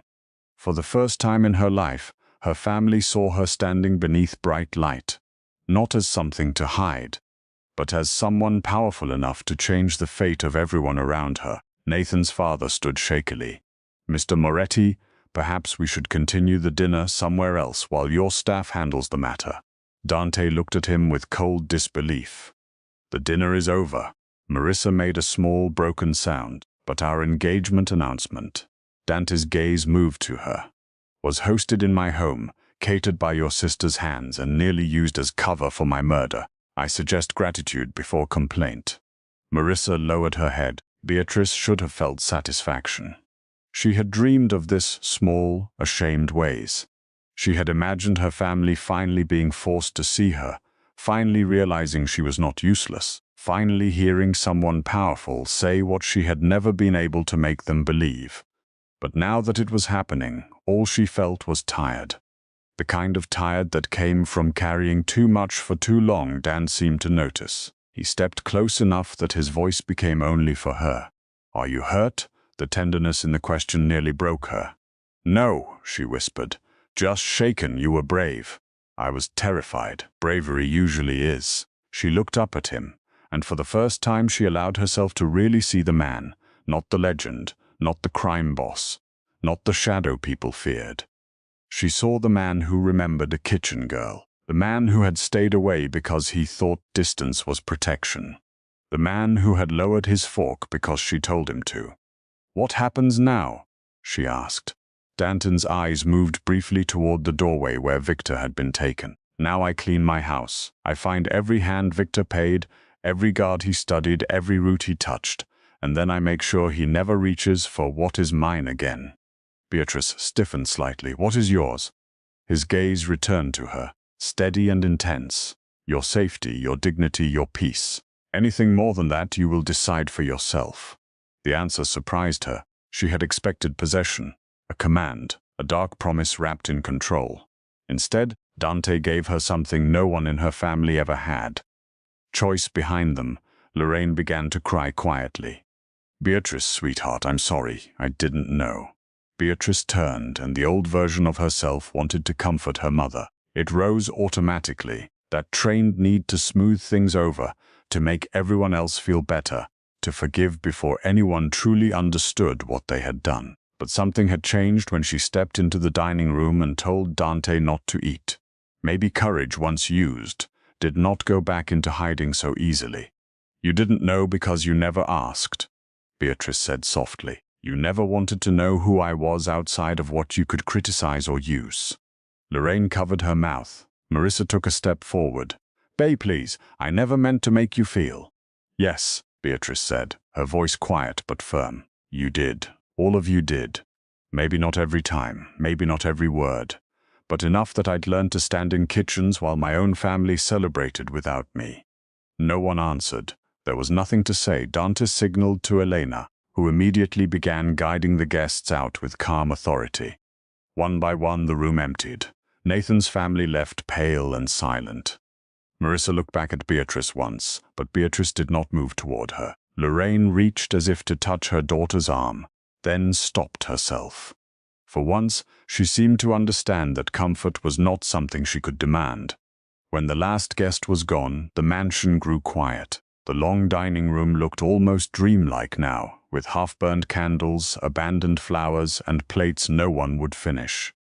Beatrice stood in the middle of it all, still wearing her chef's coat, still smelling of saffron and smoke, still trying to understand how one warning had changed the shape of her life. Dante walked to the poisoned plate, lifted it carefully with a cloth, and handed it to one of his men. Full analysis. I want the compound, the supplier, the chain of access, and every camera angle from the kitchen. Yes, boss. Then Dante turned to Beatrice. You knew before anyone. She gave a tired little smile. Food talks if you listen. His mouth curved slightly. Then I need someone near me who knows how to listen. Beatrice's breath caught again. Dante, I am not asking you to become part of anything tonight, he said. You have had enough taken from you by people who thought love gave them permission.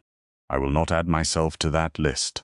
He stepped closer, slowly, giving her time to move away if she wanted. She did not, but I am asking you to let me make sure you are safe. Victor knows your face now. So do people who will hear what happened here. Fear returned softer, this time but real. So I can't just go home. You can, Dante said. But I would prefer to send guards with you, secure your apartment and move your business accounts under protection until Victor's network is gone. Beatrice studied him. You're asking? Yes. The simple word did something dangerous to her heart. She had been ordered by family, judged by strangers, dismissed by guests, and threatened by a man pretending to be staff. But Dante Moretti, the man everyone feared, was asking. She nodded slowly. All right. Relief moved through his face so quickly she almost missed it. Thank you. Hours later, after statements had been taken, evidence sealed, and the mansion swept clean of danger, Beatrice found herself standing in the quiet kitchen where the night had begun. The ovens were off, the counters were clean, the staff had gone. Only one loaf of bread remained beneath a linen cloth, golden and untouched. She cut 2 slices, warmed them in a pan, and spread them with butter because her hands needed something ordinary to do. Dante appeared in the doorway, jacket gone, sleeves rolled to his forearms, his dark hair slightly disturbed for the first time all night. He looked less like a king and more like a man who had almost died and did not want to be alone with the thought of it. You cooked after all that? He asked. Beatrice placed 1 slice on a small plate and slid it toward him. Bread helps. He accepted it with the seriousness of a vow. They ate in silence at the kitchen counter, 2 people who had survived the same poison twice, separated by years and brought together by the one skill no one had valued until it mattered. Outside, dawn began to pale the windows. The black trees around the mansion softened into gray. The city beyond them was still asleep, unaware that one of its quiet wars had ended before breakfast. Dante looked at the bread in his hand. The meal was excellent, by the way. Beatrice let out a small laugh, the first real one of the night. You barely ate any of it. I trust the chef, not the guests. Her smile faded into something warmer, something braver. I spent a long time thinking nobody would ever see me clearly. Dante set his plate down. Then they were fools. And you? I saw you too late, he said. But I did see you. Beatrice looked down at her hands, strong hands, soft hands, hands that had worked with chemicals, kneaded dough, held hot pans, and stopped death from reaching a man who had built his life around, never needing anyone. For years she had believed her size made her something the world had to tolerate. Tonight her body had carried her into the room. Her voice had stopped the fork. Her knowledge had exposed the lie. Her courage had saved a life. When Dante offered his hand, she looked at it for a moment before placing hers in his. He did not pull her like she belonged to him. He held her like she mattered. By the time the sun rose over Moretti House, Beatrice Vale was no longer the ignored daughter hidden behind kitchen doors. She was no longer the embarrassing sister, the useful chef, the soft woman everyone thought would stay quiet. She walked through the mansion beside Dante Moretti, with flower still on her sleeve and fire quietly returning to her eyes. The guards stepped aside for her. Elena bowed her head with respect. And somewhere deep below the house, Victor Sorrento learned that the woman he had dismissed as kitchen help had destroyed him with nothing more than memory, courage, and a sense of smell sharpened by a lifetime of being told to stay out of sight. Dan stopped at the front doors and looked at Beatrice as morning light touched her face. "You saved me twice," he said. Beatrice met his gaze. This time, she did not look away. "Maybe next time you should let me choose the menu and the guest list." A slow smile spread across his face, rare and dangerous and almost beautiful. "Anything you want, Beatrice?"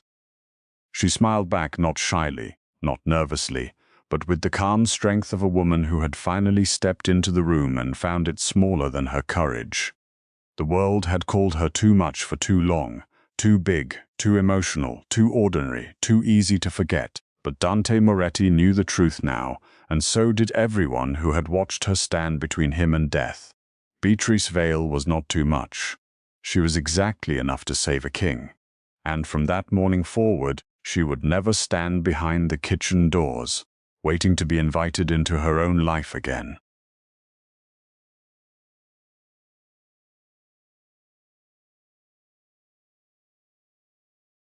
Rafael Santiago did not come to the museum that morning to fall in love. He came because one of his men had found a missing invoice. A locked drawer had been opened without permission, and 3 rare letters from the old Havana collection had vanished from a room that was supposed to be safer than a bank vault.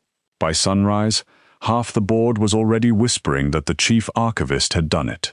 By noon, Clara Whitmore would be standing in the great marble hall of the Santiago Heritage Museum with her badge in her hand, her heart broken in front of everyone who had ever underestimated her, while the most feared man in Little Havana watched from the top of the stairs and said nothing at all. The strange part was that only a few weeks earlier, Rafael had barely known what to do with Clara. He knew her name, of course. Everyone at the museum knew her name. She was the woman who had somehow taken a forgotten basement full of dusty boxes, cracked photo albums, church records, immigration cards, family letters, old menus, wedding portraits, union pamphlets, city maps, and water-damaged notebooks, and turned it into the warmest room in the entire building. The museum itself was grand in the cold, expensive way rich people liked. It had tall white columns, dark wood doors, polished floors that reflected the ceiling lights, and portraits of powerful families staring down from the walls as if they still owned every breath in the city. But Clara's archive was different. It had laughter in it. It had children leaning over tables, grandparents wiping their eyes, students carrying notebooks, mothers spelling names carefully, and old men standing very still when they saw a photograph of a street that no longer existed except in memory. Clara did not move through the museum like someone trying to be noticed. She moved like someone trying to make space for other people. She was warm, soft-faced, and plus-size, with pale skin that flushed whenever she got frustrated, light brown hair that never stayed in its clip for more than an hour, and eyes that seemed to notice every small thing everyone else missed. A torn corner on a letter, a nervous child hiding behind his mother, a visitor pretending not to cry. She dressed in simple cardigans, comfortable shoes, and long skirts that brushed softly against the floor when she walked. Nothing about her looked dangerous. Nothing about her looked powerful. And yet, in the archive, even the wealthiest donors waited when Clara raised one finger and said she would be with them in a moment. Rafael had first noticed her because she corrected him. It happened during a private donor tour on a humid afternoon, when the rain clouds were gathering over Miami but refusing to break. Rafael Santiago stood in front of a glass display case surrounded by museum executives who laughed too quickly at everything he said. He was tall, dark-haired, broad across the shoulders, and quiet in a way that made every person near him adjust their voice. His family name was carved into the museum's front entrance, printed on half the donor plaques, and spoken in certain rooms with the careful respect people saved for storms. Officially, Raphael was a businessman, a patron of the arts, and the largest private supporter of cultural preservation in South Florida. Unofficially, he controlled more of the city than the mayor ever would. Cargo routes, waterfront properties, private security contracts, political favors, clubs, restaurants, and debts that people remembered only when men in dark suits appeared at their doors. That afternoon, Raphael was telling a senator's wife that a particular shipping ledger had belonged to his grandfather when Clara appeared behind him and said, very calmly, that it had not. Everyone around him froze. Raphael turned slowly. Clara stood with a stack of archival folders pressed against her chest, looking slightly out of breath from the stairs, and entirely unimpressed by the fact that 6 nervous executives were silently begging her to disappear. She smiled politely at the senator's wife, then looked at Raphael, as if he were a bright student who had simply forgotten to read the assignment. That ledger belonged to the Morales family, she said. Your grandfather's first verified business record is in the next case. The one with the blue customs stamp. No one breathed. Raphael looked at her for a long second. Most people rushed to fill silence around him. Clara did not. She simply waited, calm as a librarian at closing time. "And you are?" he asked. "Clara Whitmore," she said, "chief archivist." One of the museum executives gave a strained laugh and stepped forward, as if he could smooth the moment flat with his hands. But Clara was already looking past Raphael, her eyes narrowing at the open case beside him. Her expression changed so sharply that Raphael almost turned to see what threat had entered the room. Instead, she walked straight to him, reached past his sleeve, and closed the display drawer with firm, careful hands. "You cannot touch exposed documents without gloves," she said. This time, even the senator's wife looked frightened. Raphael stared at Clara. She stared back. For most of his adult life, men twice Clara's size had stepped out of his way before he reached them. People lowered their eyes when he entered restaurants. Judges returned his calls. Union presidents took his meetings. Men who carried guns for a living chose their words carefully around him.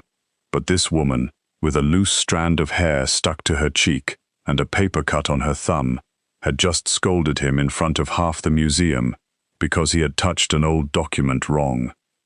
It irritated him more than it should have. It also stayed with him. After that day, Raphael began noticing the archive whenever he came to the museum. At first, he told himself it was because he needed to understand how money was being used inside the institution that carried his name. Then he told himself it was because the archive was becoming too popular, and popularity always created risks.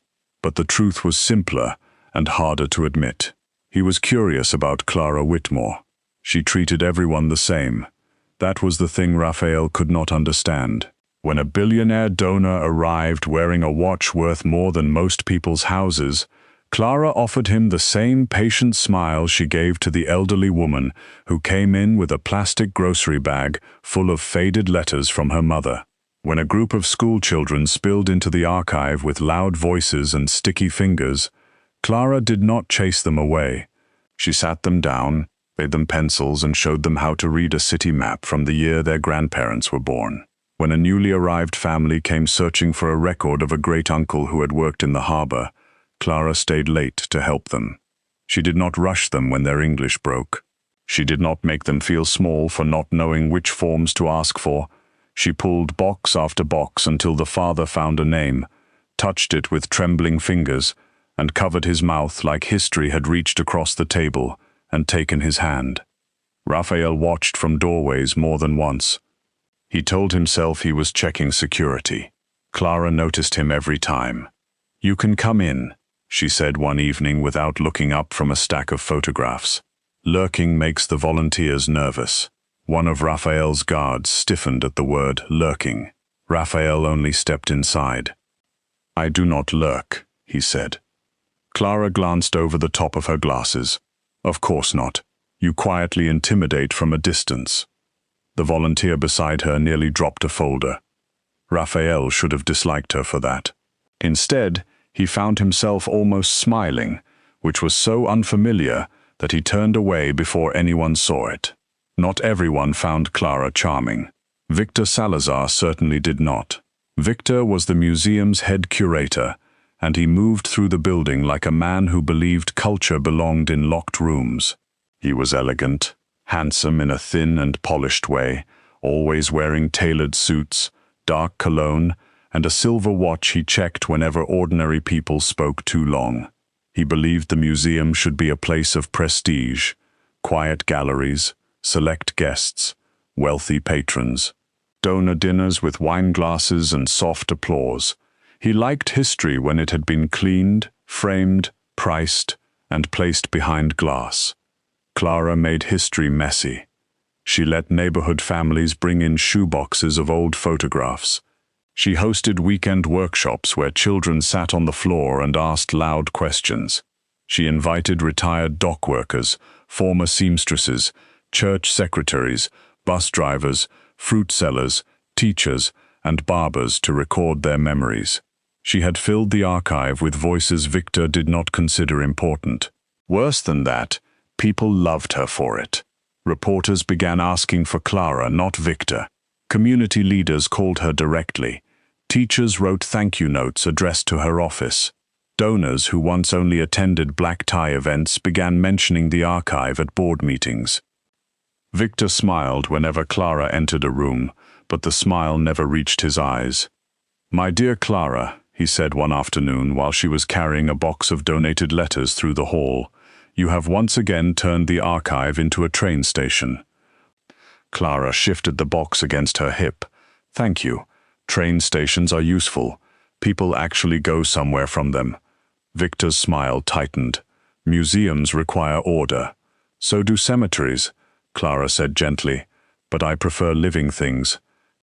The assistants near the front desk pretended not to hear. Raphael, standing in the shadow of the upper balcony, heard every word. It should have amused him. Instead, something in Victor's face made Raphael's attention sharpen. He knew resentment when he saw it. He had built an empire by recognizing the small movements people made before betrayal had a name. Victor's hand resting too long on a cabinet key. Victor's eyes following Clara when visitors thanked her. Victor's polite little laugh whenever she was praised. None of it proved anything. But Raphael had survived too long to ignore patterns. Then the first report came. It arrived just after midnight, while Raphael sat in the back room of a closed cigar lounge in Little Havana with 3 men who owed him money, and one who was about to learn patience was not forgiveness. His phone buzzed once. Only a few people had that number. Raphael lifted it, read the message from his security chief, and the warmth of the room seemed to vanish. Irregular restoration invoice. Archive account. Approved by C. Whitmore. Raphael stared at the screen. A second message followed. 2 missing manuscripts. Digital access records altered. Her credentials used after hours. The men across from him kept talking until Raphael looked up. Then they stopped. He left without explanation. By 2 in the morning, Raphael was inside the museum with only his head of security and the soft hum of the climate control system for company. The building felt different at night. Without visitors, without school groups, without Clara's warm voice floating from the archive, the museum returned to its old self, silent and watchful, a palace full of locked memories. Raphael walked past the donor wall where his family name was carved in gold, past the portraits, past Victor's darkened office, and down toward the archive.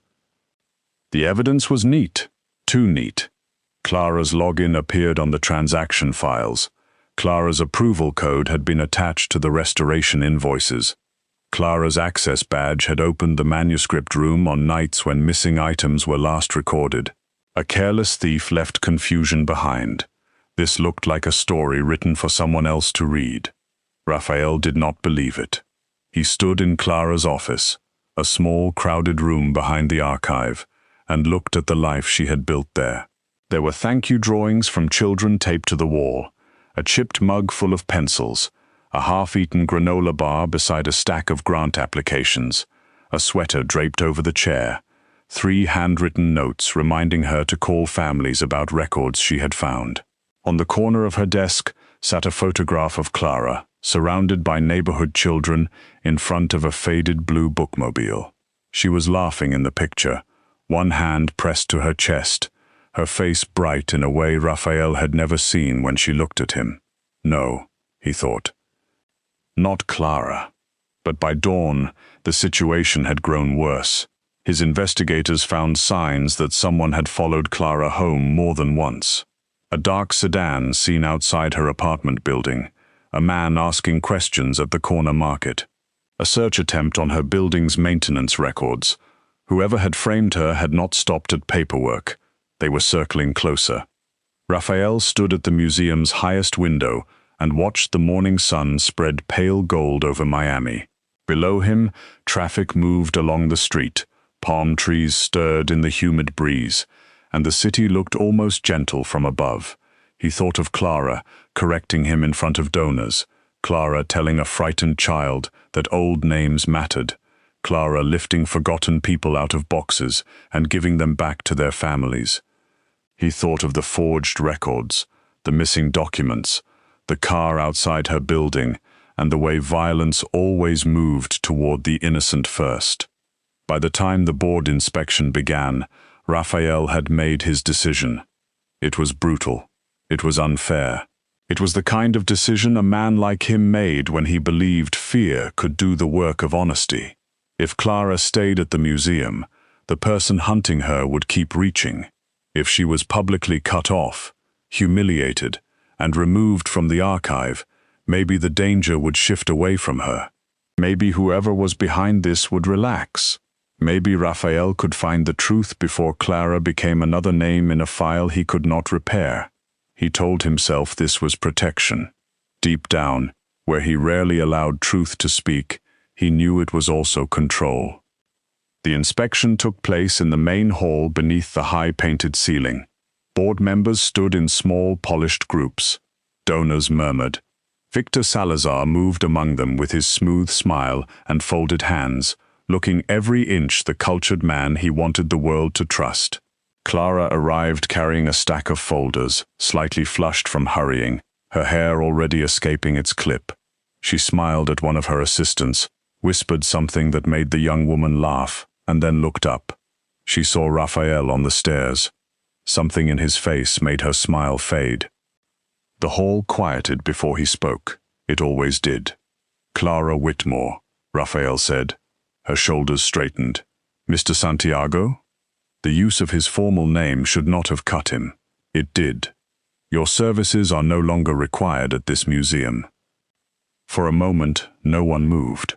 The sentence seemed too plain for the damage it caused. Clara blinked once. I'm sorry?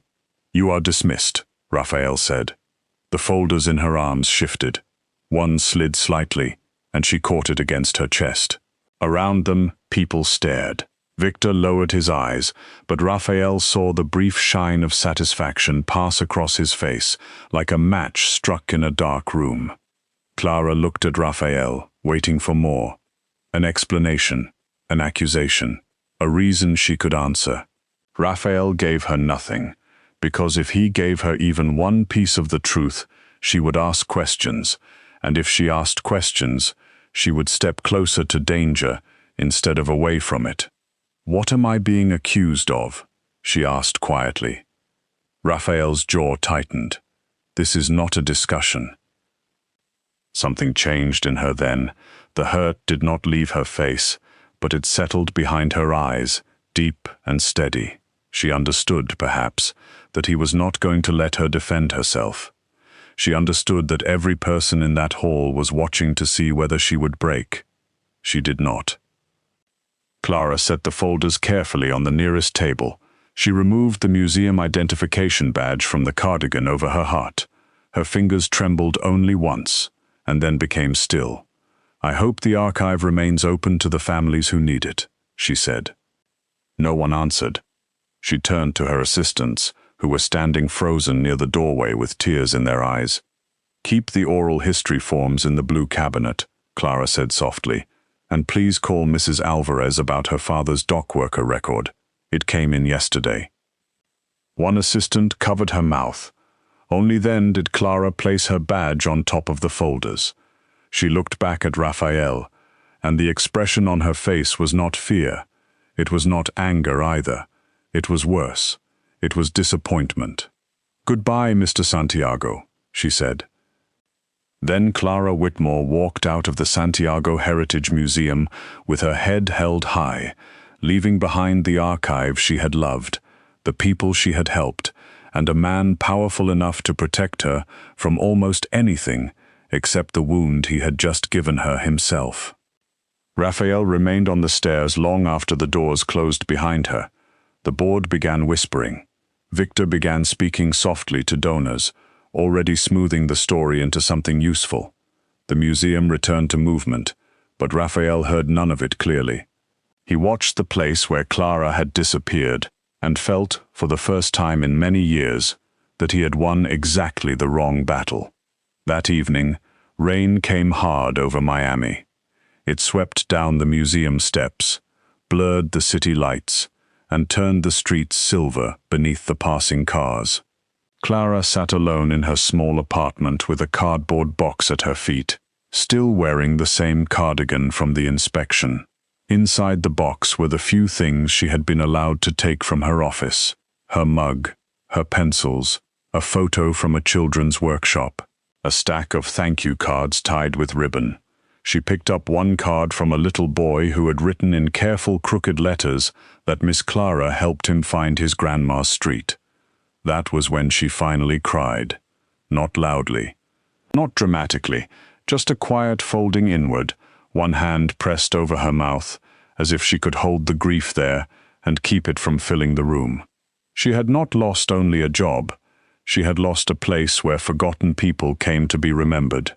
She had lost the basement smell of paper and dust, the long tables, the sound of children asking questions, the old women bringing envelopes in their handbags, the assistants who knew how she liked her coffee, the feeling that her work mattered in a city, always trying to sell its own past to the highest bidder.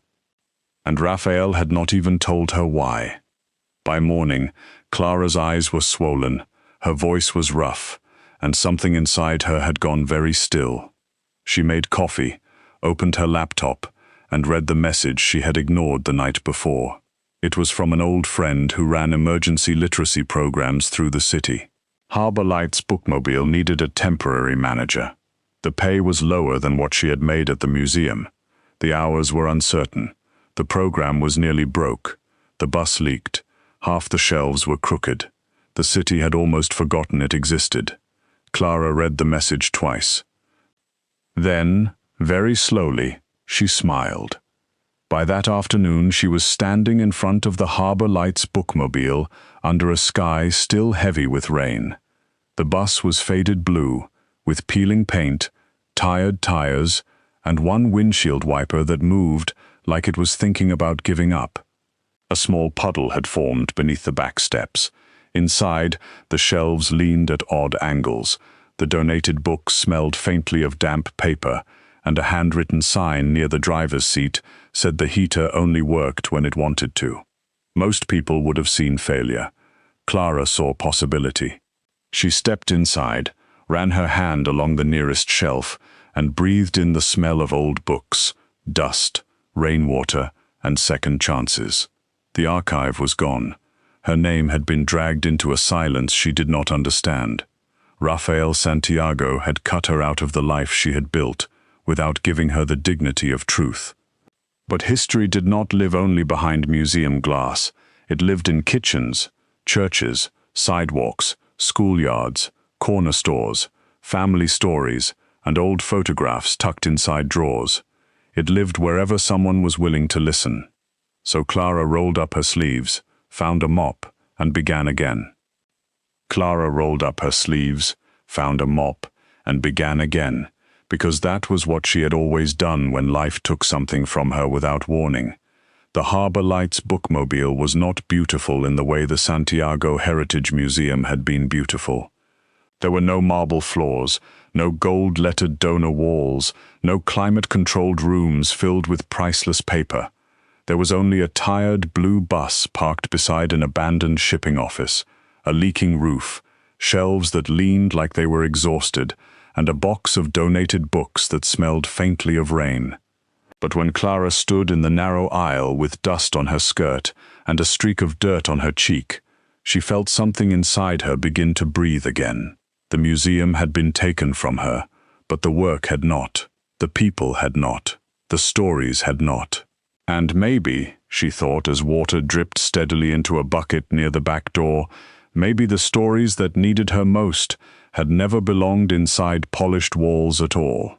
By the end of the first week, Clara had learned every complaint the old bus could make. The engine coughed before it started. The side door stuck unless she lifted the handle with both hands and one very specific prayer. The back window leaked whenever the rain came sideways, which in Miami meant almost every storm. The air conditioner worked only when the bus was moving, and even then it blew warm air with the tired confidence of something that had given up years ago. But Clara did not complain. She cleaned the shelves, sorted the books by age and subject, taped handwritten labels to plastic bins, and called every school, church, community center, shelter, after-school program, and neighborhood group she could find. When the city office told her the budget had been delayed, she smiled into the phone and asked exactly who she needed to annoy next. When a volunteer said nobody would come because the program had been forgotten too long, Clara looked out at the cracked sidewalk beside the bus and said forgotten things were her specialty. The first neighborhood stop had only 6 children and 1 grandmother, who came because she thought the bus might be giving away food. Clara did not have food that day, only picture books, old paperbacks, pencils, and a folding table with a wobbly leg. She apologized for the mix-up, then invited the grandmother to sit anyway. Within half an hour, the grandmother was telling Clara about the street where she had grown up, about the bakery that once stood beside the laundromat, about the hurricane year, when everyone in the block cooked together because the power was gone for days. Clara listened as if the woman had opened a rare manuscript under museum light. By the time the children began pulling books from the shelves, Clara had already written down 3 names, 2 addresses, and a promise to come back with a voice recorder. Word traveled quietly at first, the way true things often do. A mother told another mother that the book lady helped her son find books about space. A retired mechanic told his neighbor that the woman with the blue bus wanted old photographs from the harbor district. A teenager who had stopped going to tutoring came because Clara never spoke to him like he was already a problem. By the 3rd week, families were waiting before the bookmobile turned the corner. Someone brought folding chairs. Someone else brought a tray of guava pastries. A local restaurant began sending rice and chicken on Thursday evenings. A church donated old tables. A retired teacher offered to help children with reading. The abandoned shipping office beside the lot, once full of broken chairs and dust, slowly became a small learning center with borrowed lamps, painted walls, mismatched shelves, and a sign Clara made by hand that read, Harbor Lights Community Archive. She did not know Rafael Santiago received a report about every one of these changes. At first, the reports were simple. Clara arrived safely.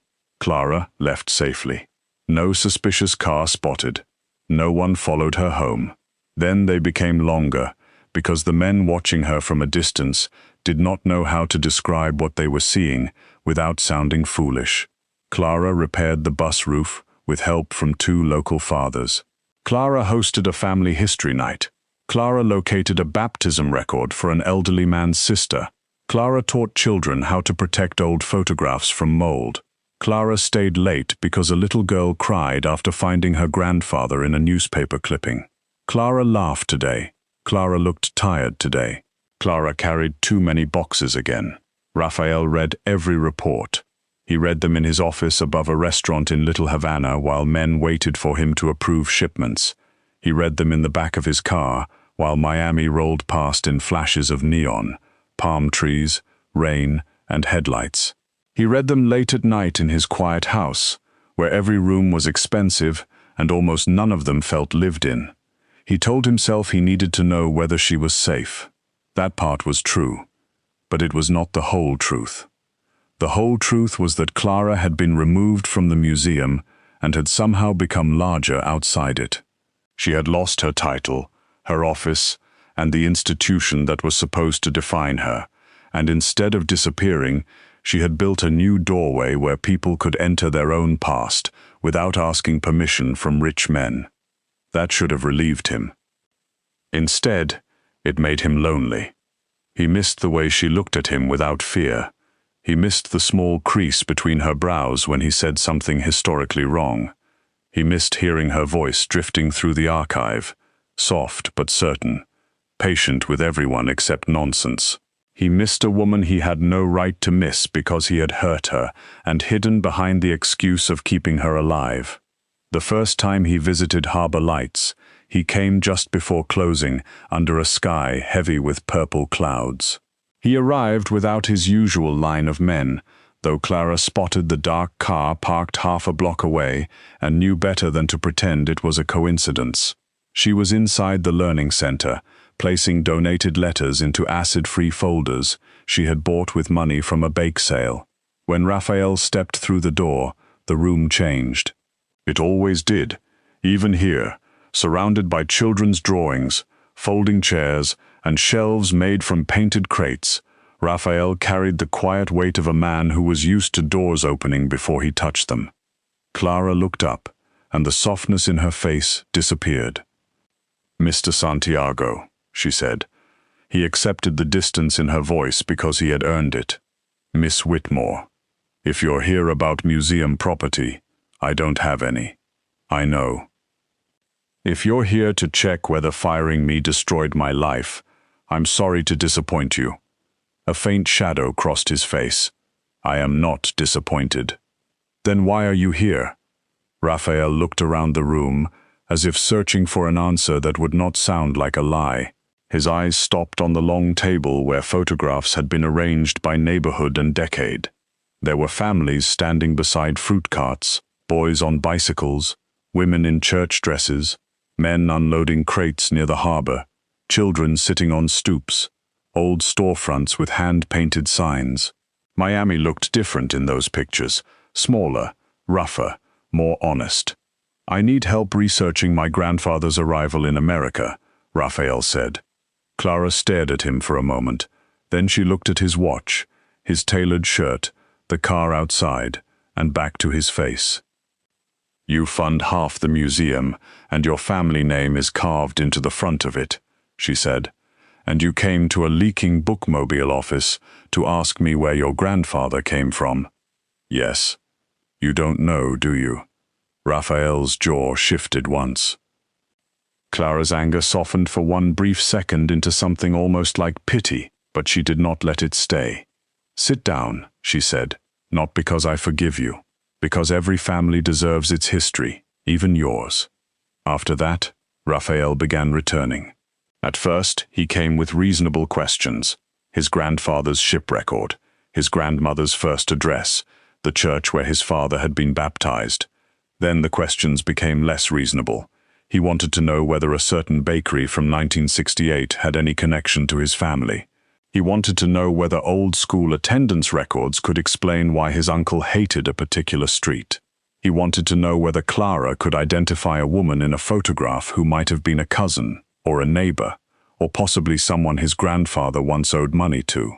Clara knew half the questions were invented. Raphael knew she knew. Neither of them said it at first.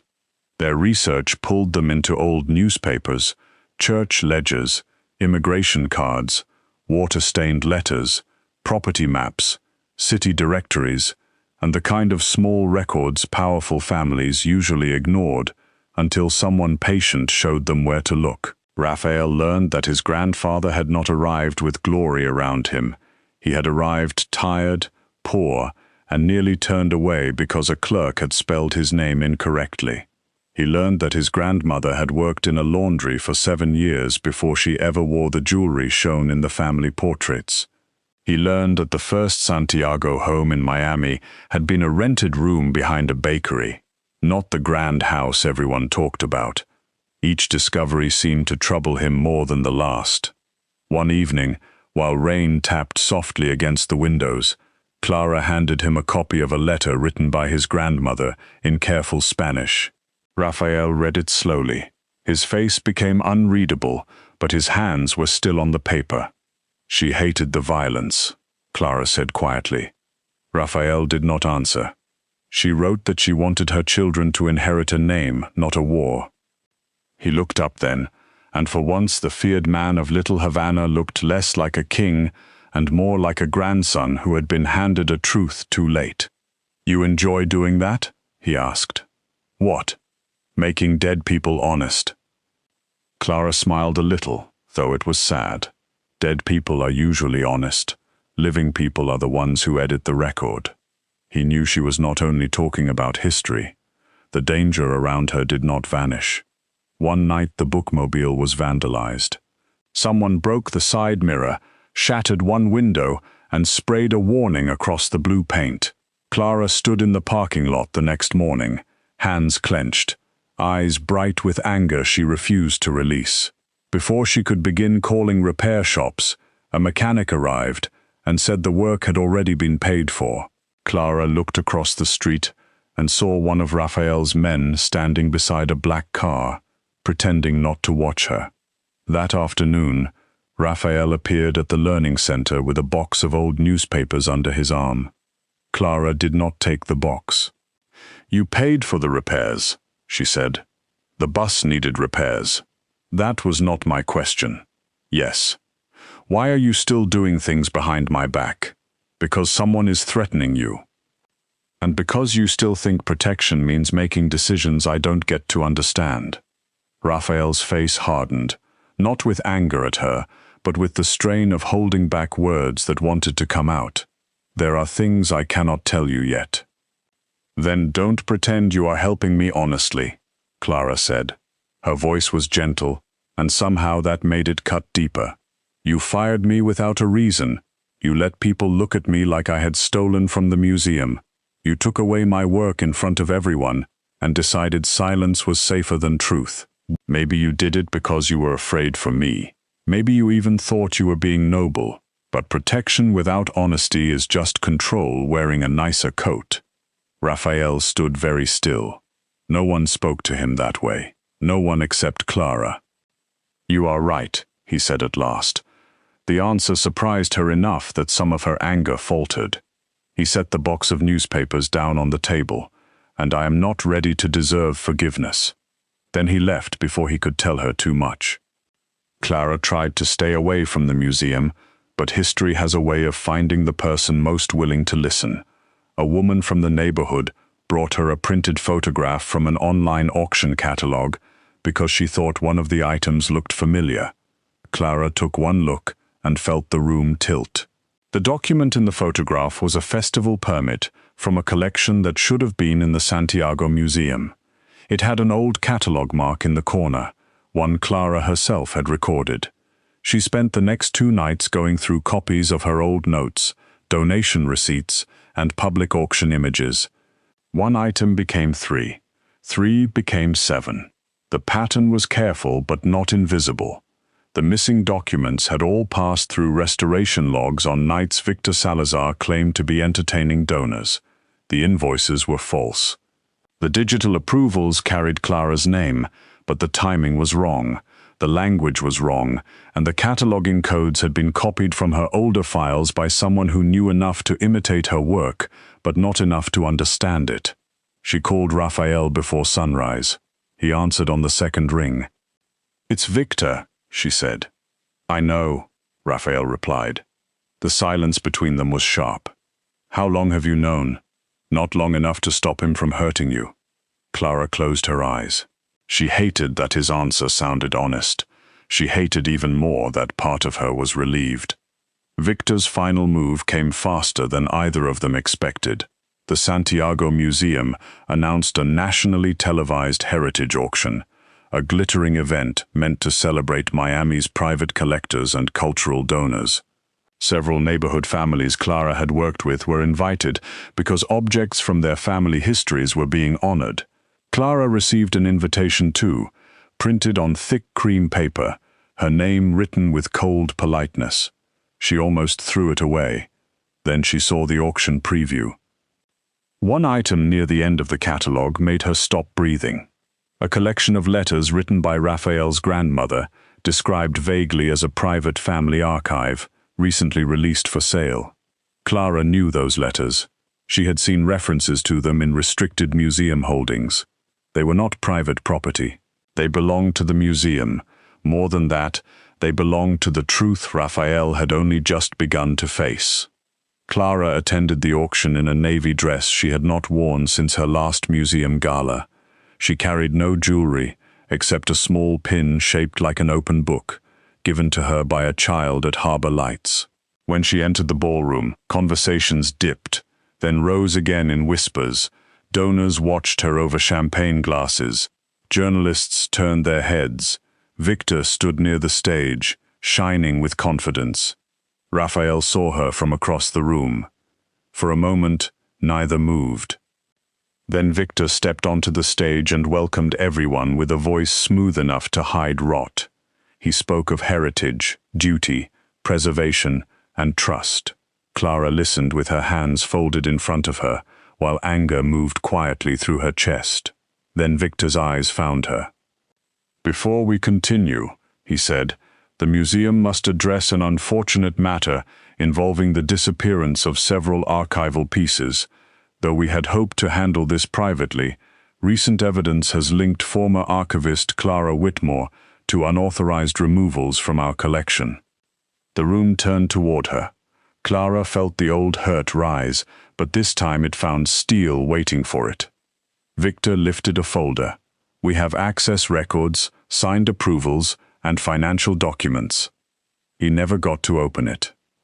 Raphael walked onto the stage. He did not rush. He did not raise his voice. He simply moved, and the room understood that whatever had been happening now belonged to him. "That will be enough," Raphael said. Victor's smile flickered. "Mr. Santiago, this is a museum matter." "No," Raphael said. "This is theft." Screens behind the stage came alive. Security footage appeared first. Victor entering the manuscript room after midnight. Victor handing a package to a private dealer in a parking garage. Victor's assistant altering a restoration file.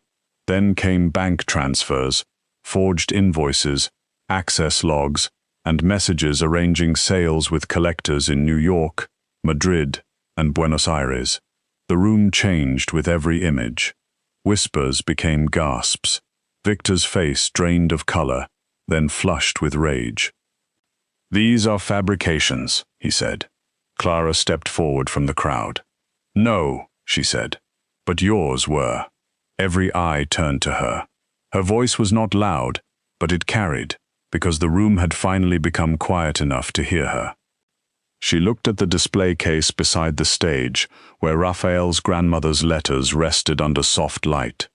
The top letter has a restoration mark in the lower inside fold. It cannot be seen under normal lighting. It was placed there after the hurricane damage assessment 12 years ago. If this item came from a private collection, the mark will not be there. Victor's mouth opened, but nothing came out. Raphael nodded to a technician. The ballroom lights dimmed. A narrow restoration lamp passed over the letter. For one breath, there was nothing. Then a small blue-white mark appeared in the fold, exactly where Clara said it would be. The room erupted. Victor tried to leave through the side door. He did not make it 6 steps before security stopped him. As they took him away, his polished elegance collapsed into something small and frightened. Clara watched without triumph. She had thought justice would feel warmer. Instead, it felt like opening a window in a room that had been locked too long. Necessary, but cold. Her innocence was restored before every journalist, donor, politician, and board member in attendance. But Raphael did not let the night end with himself as the hero.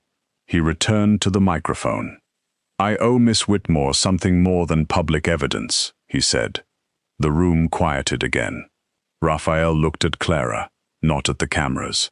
"I fired an innocent woman. I denied her the truth. I allowed people in this institution to question her name because I believed I had the right to decide what was safest for her. I confused protection with ownership. That was not wisdom. It was arrogance." Clara's throat tightened. "I cannot undo what I did," he continued. "But no one in this room will ever again speak of Clara Whitmore as anything less than what she is. The woman who protected the history this museum forgot how to honor." The applause came slowly, then all at once. Clara barely heard it. Later, away from the cameras, Raphael found her in the empty archive. The room looked the same as it always had, but Clara no longer felt like she belonged to it. Or maybe she had finally understood that it had never belonged only to the museum. "I am sorry," Raphael said. She turned. He stood near the doorway, hands at his sides, no guards, no performance, no command in his voice. "You saved my life," Clara said softly. "Maybe my reputation too. That does not erase what I did." "No," she said, "it doesn't." He nodded once, accepting the blow without defending himself. "I should have told you," he said. "I should have trusted you." "Yes," Clara said. "You should have. I was afraid." "I know. I thought if I pushed you away, danger would follow the lie instead of you." Clara looked at him for a long time. "And did it ever occur to you that I deserved a choice in my own life?" Raphael's voice dropped. Too late. That was the moment she began to forgive him. Not because his mistake had become smaller, but because he had finally stopped trying to make it noble. When he offered her the chief archivist position again, she shook her head. "No." Something like pain moved across his face, but he did not argue. "I won't go back under the old structure," Clara said. "Not to locked rooms and donor politics and people deciding which stories matter based on who paid for the frame. If you really want to repair this, then fund Harbor Lights permanently, not as charity, as a public trust. Neighborhood archives, bookmobiles, oral history centers, family record workshops, preservation training. Communities keep authority over their own stories. The museum supports them instead of owning them. And I lead it without Victor's old office, without board interference, and without you sending men to fix things behind my back unless I ask." For a second, Raphael looked almost amused. "Anything else?" he asked. "Yes," Clara said. "The bookmobile needs a new roof." This time, he did smile. "You will have it, Raphael." The sound of his first name in her voice stopped him. "I mean it. No control." His smile faded into something deeper. "No control. And no lies disguised as protection. No lies. And if you don't know how to ask instead of command, you can learn." Raphael looked around the archive, at the boxes, the shelves, the quiet records of lives that had survived storms, fire, poverty, distance, and time. "I have been learning since the day you told me to wear gloves," he said. Months passed, and Miami began to change in small ways that did not look powerful at first. The Harbor Lights bus was repaired, painted, and joined by another. The abandoned shipping office became the first neighborhood archive. Then a second opened in an old storefront, then a third in a former school building. Children came for books and stayed for stories. Grandparents brought letters in careful envelopes. Teenagers recorded oral histories on donated equipment.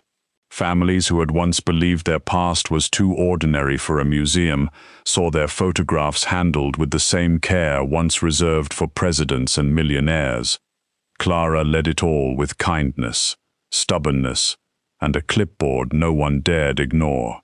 She hired local coordinators, trained volunteers, argued with contractors, corrected grant language, and made Raphael sit through community meetings where people told him exactly what they needed without softening it for his comfort. To everyone's surprise, including his own, he listened. He kept coming to see her. At first, people whispered. Then they got used to him carrying boxes, standing in the back during workshops, or sitting at a small table while Clara helped him untangle another piece of his family history. He no longer pretended the research questions were the reason. Clara no longer pretended she believed him. Their love did not arrive like lightning. It came carefully, almost shyly, through apologies kept, promises honored, and silences that no longer felt like punishment. Raphael learned to ask before helping. Clara learned that accepting love did not mean surrendering the ground beneath her feet.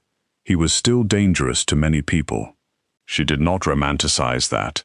But with her, he became honest enough to be challenged, patient enough to be corrected, and brave enough to lose the battles that mattered less than becoming worthy of trust. The story ended, or maybe truly began, inside the restored neighborhood archive on a warm evening after rain.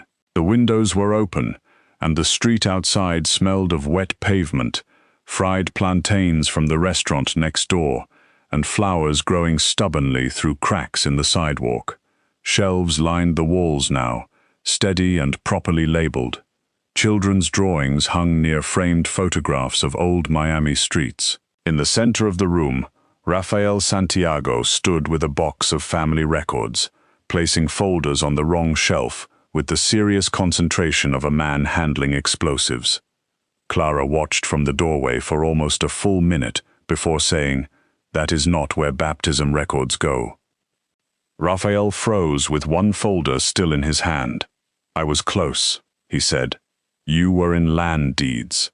They are both paper." She walked toward him, laughing softly. "That may be the worst archival argument I have ever heard." He looked down at her, and the city that feared him would not have recognized the warmth in his eyes. "I rule much of Miami, Clara Whitmore, but somehow I have never won a single argument with you." She took the folder from his hand and placed it in the correct box.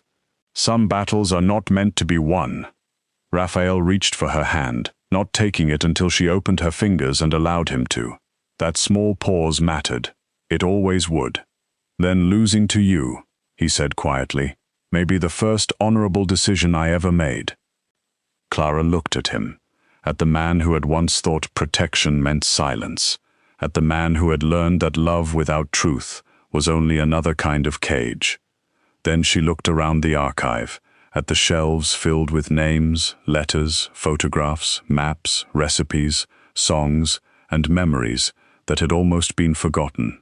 She thought of the museum basement, the bookmobile with its leaking roof, Victor's polished lies, Raphael's public apology, and all the people who had walked through these doors carrying pieces of their lives in paper bags and shoeboxes. Their love had not begun with rescue. It had not begun with fear, wealth, or power. It had begun with correction, with truth, with a woman refusing to be owned by the man who wanted to protect her, and a man learning that the past could not be controlled any more than the heart could. Outside, the last light of evening settled over Little Havana, soft and golden, touching the windows of the archive like a blessing. Inside, Clara placed Raphael's grandmother's letters into a new folder, labeled them carefully, and set them where they belonged, not hidden, not sold, not used as proof of power, remembered. And in that quiet room full of ordinary miracles, the king of Little Havana stood beside the archivist who had taught him how to listen, while every forgotten story around them seemed to whisper the same gentle truth. No life is too small to matter, no history is too quiet to be saved, and no love is worth having unless it leaves both people more free than it found them.